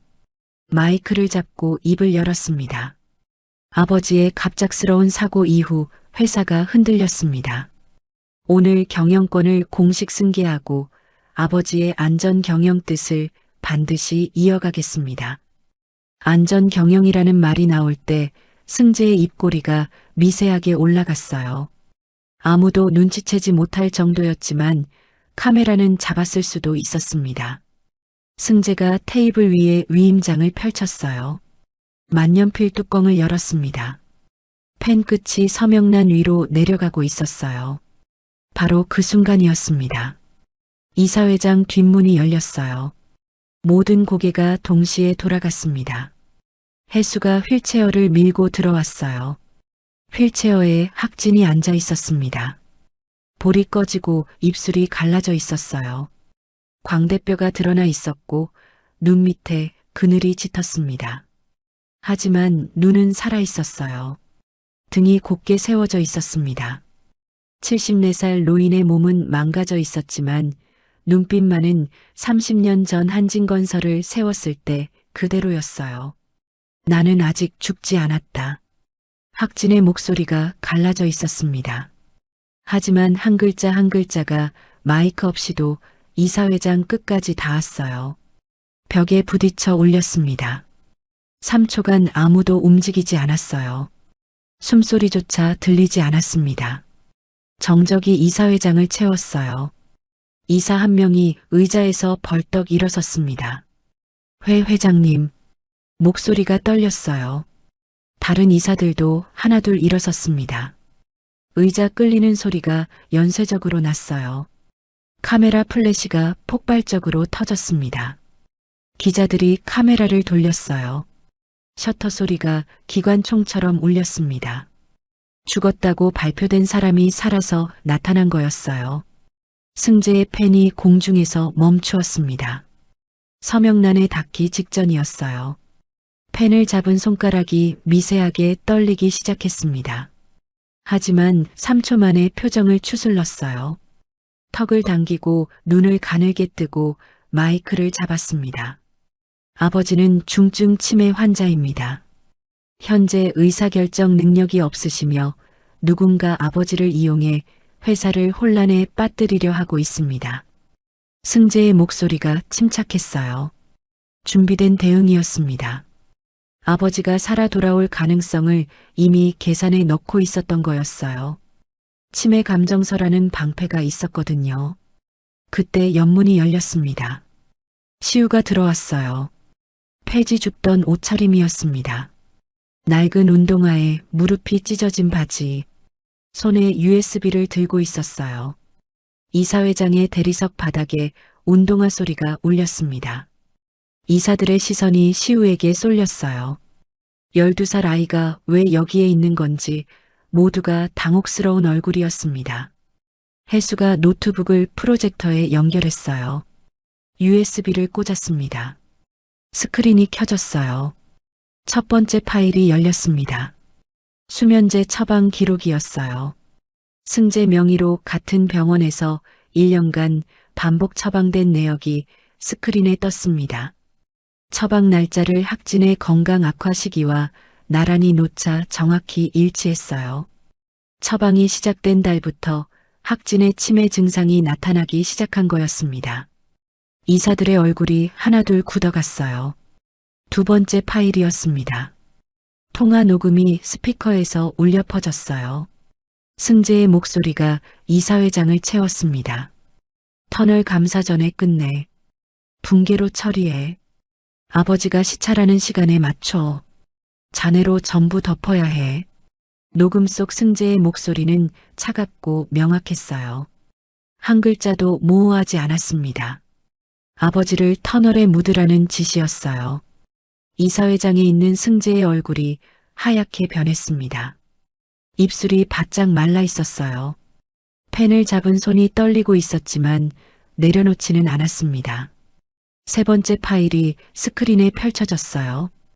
위조된 치매 감정서 원본과 터널 시공비 횡령 장부였습니다. 3천억 중 800억이 유령회사 4곳으로 빠져나간 내역이 한 줄 한 줄 스크린을 채웠어요. 유령회사 대표 이름이 전부 차비서의 친인척이라는 기록까지 나왔습니다. 기자들의 펜이 빠르게 움직이기 시작했어요. 셔터 소리가 끊이지 않았습니다. 시우가 주머니에서 콘크리트 조각과 철근 샘플을 꺼내 테이블 위에 놓았어요. 콘크리트가 테이블에 닿으며 둔탁한 소리가 났습니다. 이사들의 시선이 그 작은 조각들에 모였어요. 이건 터널 잔해에서 직접 가져온 겁니다. 콘크리트 시멘트 비율이 기준의 절반도 안 되고 철근은 D16이어야 할 자리에 D13이 들어가 있습니다. 12살 아이의 목소리가 이사회장에 울렸어요. 목소리가 약간 떨렸지만 또렷했습니다. 기자들이 시우의 얼굴을 카메라에 담았어요. 승재가 소리쳤습니다. 마이크를 움켜쥐었어요. 손등에 핏줄이 드러났습니다. 이건 전부 조작이다. 신혼 미상의 아이와 해고된 전무가 만든 자작극이다. 이사회에서 퇴장시켜. 승재의 목소리가 높아졌어요. 침착함이 깨지기 시작한 거였습니다. 하지만 스크린에 떠있는 녹음 파일의 파형이 아직 재생 중이었어요. 승재 자신의 목소리가 이사회장에 울리고 있는데 조작이라고 소리치는 모습이 카메라에 잡히고 있었습니다. 바로 그 순간 연문이 다시 열렸어요. 할머니가 들어왔습니다. 낡은 앞치마 차림에 낡은 운동화. 등이 약간 굽어 있었어요. 이사회장의 대리석 바닥에 운동화 소리가 울렸습니다.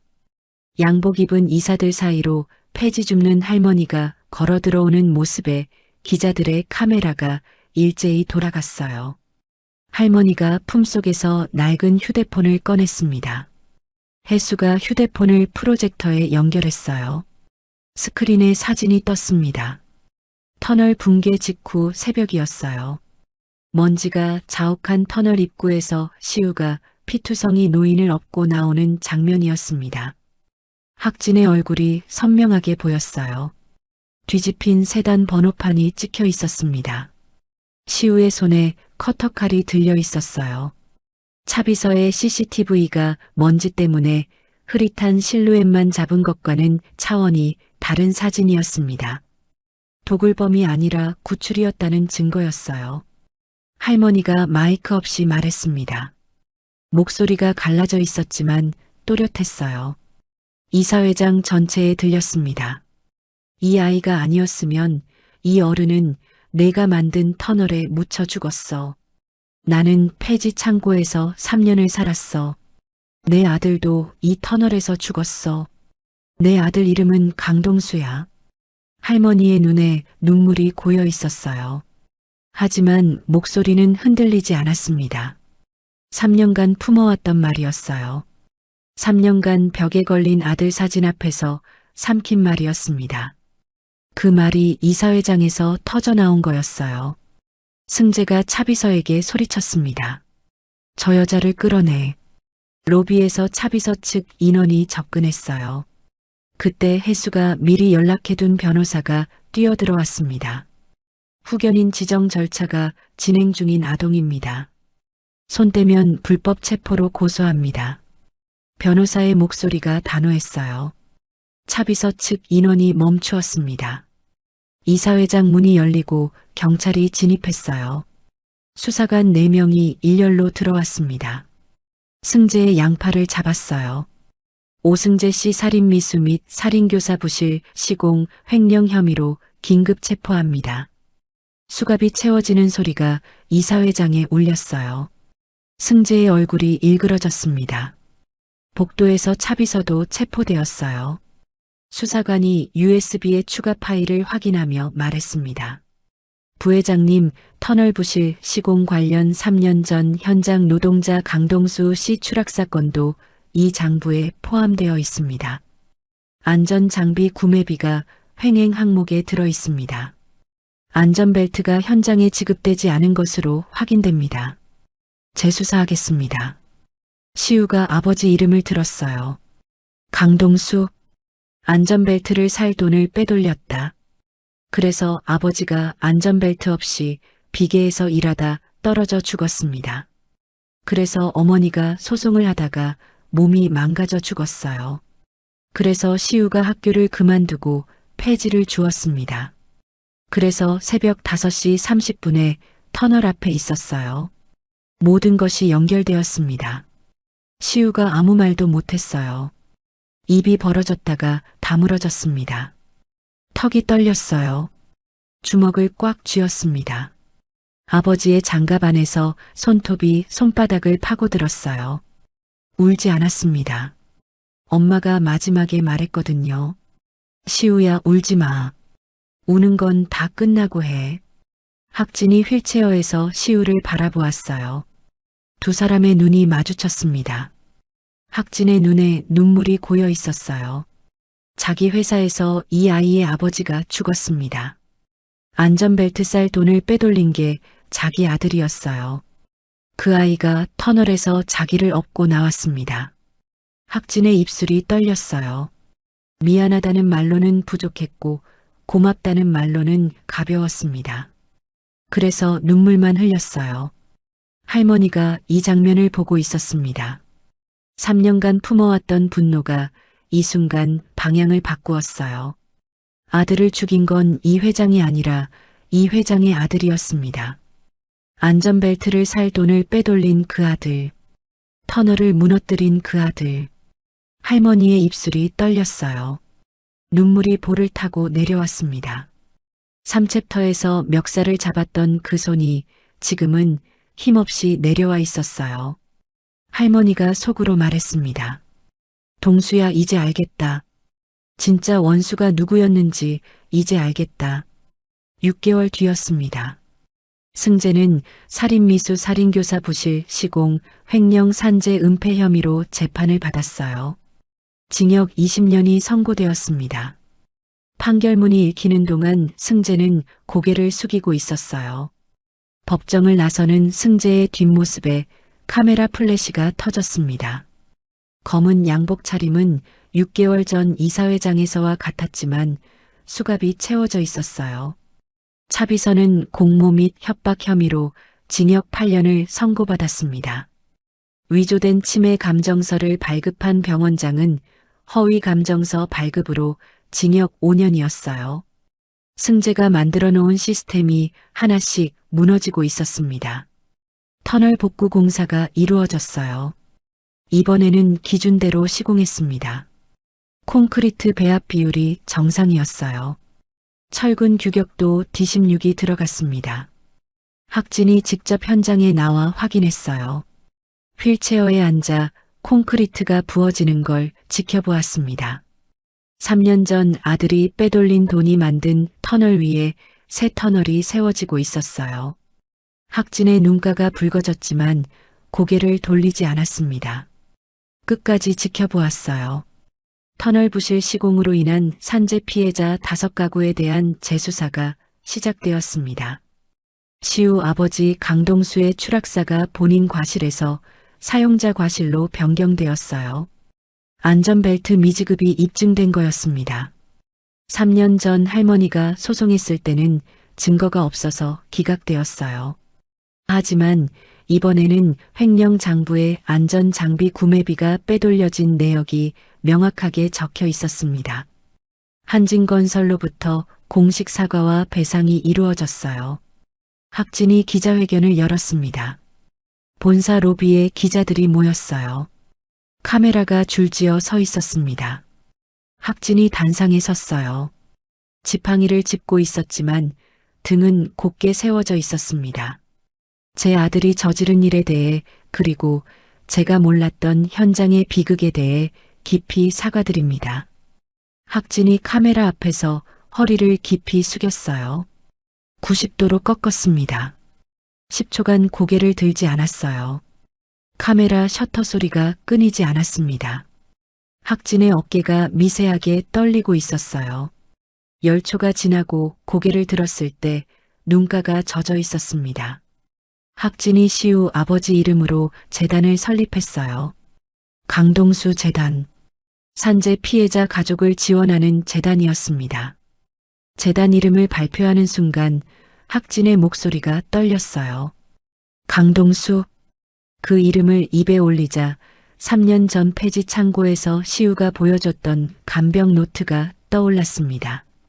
매일 밤 부실 시공을 기록하던 한 노동자의 이름이 이제 재단의 이름이 된 거였어요. 기자회견장 구석에 앉아있던 시우의 코끝이 시큰해졌습니다. 고개를 숙였어요. 할머니가 재단 자문위원이 되었습니다. 재단 사무실 벽에 아들 동수의 사진이 걸렸어요. 안전모를 벗고 웃고 있는 사진이었습니다. 이마에 땀띠 자국이 있는 그 얼굴이요. 폐지 창고 벽에 걸려있던 바로 그 사진이었어요. 이제 깨끗한 액자에 넣어져 밝은 사무실 벽에 걸려 있었습니다. 할머니가 학진에게 처음으로 말했어요. 재단 사무실에서 둘이 마주 앉았습니다. 할머니의 눈이 학진을 똑바로 바라보았어요. 당신 잘못 아닌 거 알아. 근데 미안하다는 말은 들어야겠어. 학진이 고개를 숙였습니다. 죄송합니다. 목소리가 낮게 갈라졌어요. 진심이었습니다. 할머니가 고개를 끄덕였어요. 됐어. 단 2글자였습니다. 하지만 그 2글자에 3년간의 분노가 내려놓아졌어요. 3챕터에서 멱살을 잡았던 손이 이제는 무릎 위에 조용히 놓여 있었습니다. 용서라고 부르기엔 아직 이른 것일 수도 있었어요. 하지만 더 이상 원수로 부르지는 않겠다는 뜻이었습니다. 할머니의 관절 수술이 이루어졌어요. 재단에서 지원했습니다. 수술 후 할머니가 처음으로 무릎 통증 없이 걸었어요. 3년간 리어카를 끌 때마다 무릎이 시큰거렸거든요. 계단을 오를 때마다 이를 악물어야 했어요. 그게 없어졌습니다. 할머니가 폐지 창고를 나와 공원 벤치에 앉아 햇볕을 쬐었어요. 따뜻했습니다. 시우에게 말했어요. 이제 폐지 안 주워도 되겠지. 시우가 웃었습니다. 환하게 웃었어요. 시우가 법적 후견 아래 학교에 다니기 시작했습니다. 처음으로 교복을 입는 날이었어요. 거울 앞에서 넥타이를 매려는데 잘 안 됐습니다. 매듭이 자꾸 비뚤어졌어요. 시우가 넥타이를 매본 적이 없었거든요. 학진이 뒤에서 다가왔어요. 떨리는 손으로 넥타이 매듭을 만들어 주었습니다. 74살 노인의 손이 12살 소년의 옷깃 앞에서 움직였어요. 매듭이 약간 비뚤어졌습니다. 시우가 거울을 보았어요. 이게 더 좋아요. 시우가 매듭을 고치지 않았습니다. 비뚤어진 채로 학교에 갔어요. 처음으로 급식을 먹었습니다. 스테인리스 쟁반에 밥과 국과 반찬이 나란히 담겨 있었어요. 김치, 제육볶음, 시금치나물, 된장국. 시우가 숟가락을 들고 천천히 먹기 시작했어요. 옆자리 아이가 물었습니다. 너 왜 그렇게 천천히 먹어? 시우가 웃으며 대답했어요. 맛있어서. 이전까지 점심은 편의점 삼각김밥이었거든요. 1,000원짜리 참치 삼각김밥. 잘 벌린 날은 2개, 못 벌린 날은 물로 때웠어요. 따뜻한 밥과 국을 쟁반에 받아먹는 게 이렇게 좋은 줄 몰랐습니다. 1챕터에서 시우가 터널 밖으로 먼저 끌어낸 임산부가 아이를 안고 재단 행사에 찾아왔어요. 아이가 걸음마를 하고 있었습니다. 뒤뚱뒤뚱 2발로 걷다가 넘어지고 다시 일어서고 있었어요. 임산부가 시우에게 말했습니다. 이 아이 이름이 시우예요. 그날 살려주신 분 이름을 따서 지었어요. 시우가 아이의 손을 잡았어요. 작은 손이 시우의 손가락을 꽉 쥐었습니다.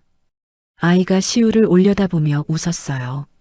시우의 눈이 뜨거워졌습니다. 터널 속에서 임산부의 손을 잡고 밖으로 끌어냈던 그때가 떠올랐어요. 그 손에서 시작된 것이 지금 이 작은 손으로 이어진 거였습니다. 마지막 장면이에요. 복구 공사가 끝난 터널 입구였습니다. 새 터널 위에 햇빛이 비치고 있었어요. 터널 입구 옆에 추모비가 세워져 있었습니다. 화강암 비석에 글씨가 새겨져 있었어요. 고 강동수, 이 터널의 진실을 지키려 했던 사람. 학진이 추모비 앞에 섰습니다. 지팡이를 짚은 손이 떨렸어요. 깊이 고개를 숙였습니다. 한참을 그 자세로 있었어요. 바람이 불어 학진의 머리카락을 흔들었습니다. 고개를 들지 않았어요. 눈물이 바닥에 떨어졌습니다. 시우가 옆에 섰어요. 추모비의 아버지 이름을 바라보았습니다. 강동수, 3글자. 3년간 폐지 창고 벽에서만 보던 이름이 이제 화강암에 새겨져 있었어요. 비바람에도 지워지지 않을 글씨였습니다. 시우의 눈이 젖었어요. 시우가 말했습니다. 아빠가 그랬어요. 무너진 건 다시 세우면 된다고. 학진이 고개를 들었어요. 시우를 바라보았습니다. 시우의 눈이 젖어 있었지만 눈물은 흘러내리지 않았어요. 엄마와의 약속이었거든요. 울지 마. 우는 건 다 끝나고 해. 하지만 지금이 다 끝난 거 아닌가요? 그래도 참았습니다. 엄마가 볼 때까지 참기로 했거든요. 시우의 한쪽 손에는 새 학교 가방이 들려 있었어요. 파란색 가방이었습니다. 다른 쪽 손에는 아버지의 낡은 작업 장갑이 들려 있었어요. 가죽이 닳고 손가락 부분이 해진 장갑. 터널에서 노인을 구하고 잔해에서 증거를 가져오고 금고를 열었던 장갑이었습니다. 새 가방과 낡은 장갑. 미래와 과거가 12살 소년의 양손에 나란히 들려 있었어요. 학진이 시우의 어깨에 손을 올렸습니다. 주름진 손이었어요. 30년간 건설 회사를 이끌었던 손이었습니다. 그 손이 12살 소년의 어깨 위에 놓여 있었어요. 두 사람이 터널을 등지고 걸어갔습니다. 오후 햇살이 길게 비치고 있었어요. 큰 그림자와 작은 그림자가 나란히 아스팔트 위에 늘어져 있었습니다. 3년 전에는 작은 그림자 하나뿐이었어요. 새벽 5시 30분에 리어카를 끌고 홀로 걷던 그림자. 지금은 둘이었습니다. 큰 그림자가 작은 그림자 옆에 나란히 걸어가고 있었어요. 걸음이 느렸지만 멈추지는 않았습니다. 터널 뒤로 해가 기울고 있었어요. 하지만 두 사람 앞에는 아직 해가 남아 있었습니다. 오늘의 이야기가 마음 한켠을 살며시 눌러주었다면 앞으로도 당신의 하루에 포근한 위로가 될 이야기들로 찾아올게요. 구독과 좋아요는 인생 포근이 계속 숨을 쉴 수 있는 큰 힘이 됩니다. 그리고 오늘 이야기의 주인공에게 남기고 싶은 따뜻한 한마디 댓글로 들려주세요. 당신의 나날이 언제나 포근하길 인생 포근이 응원합니다.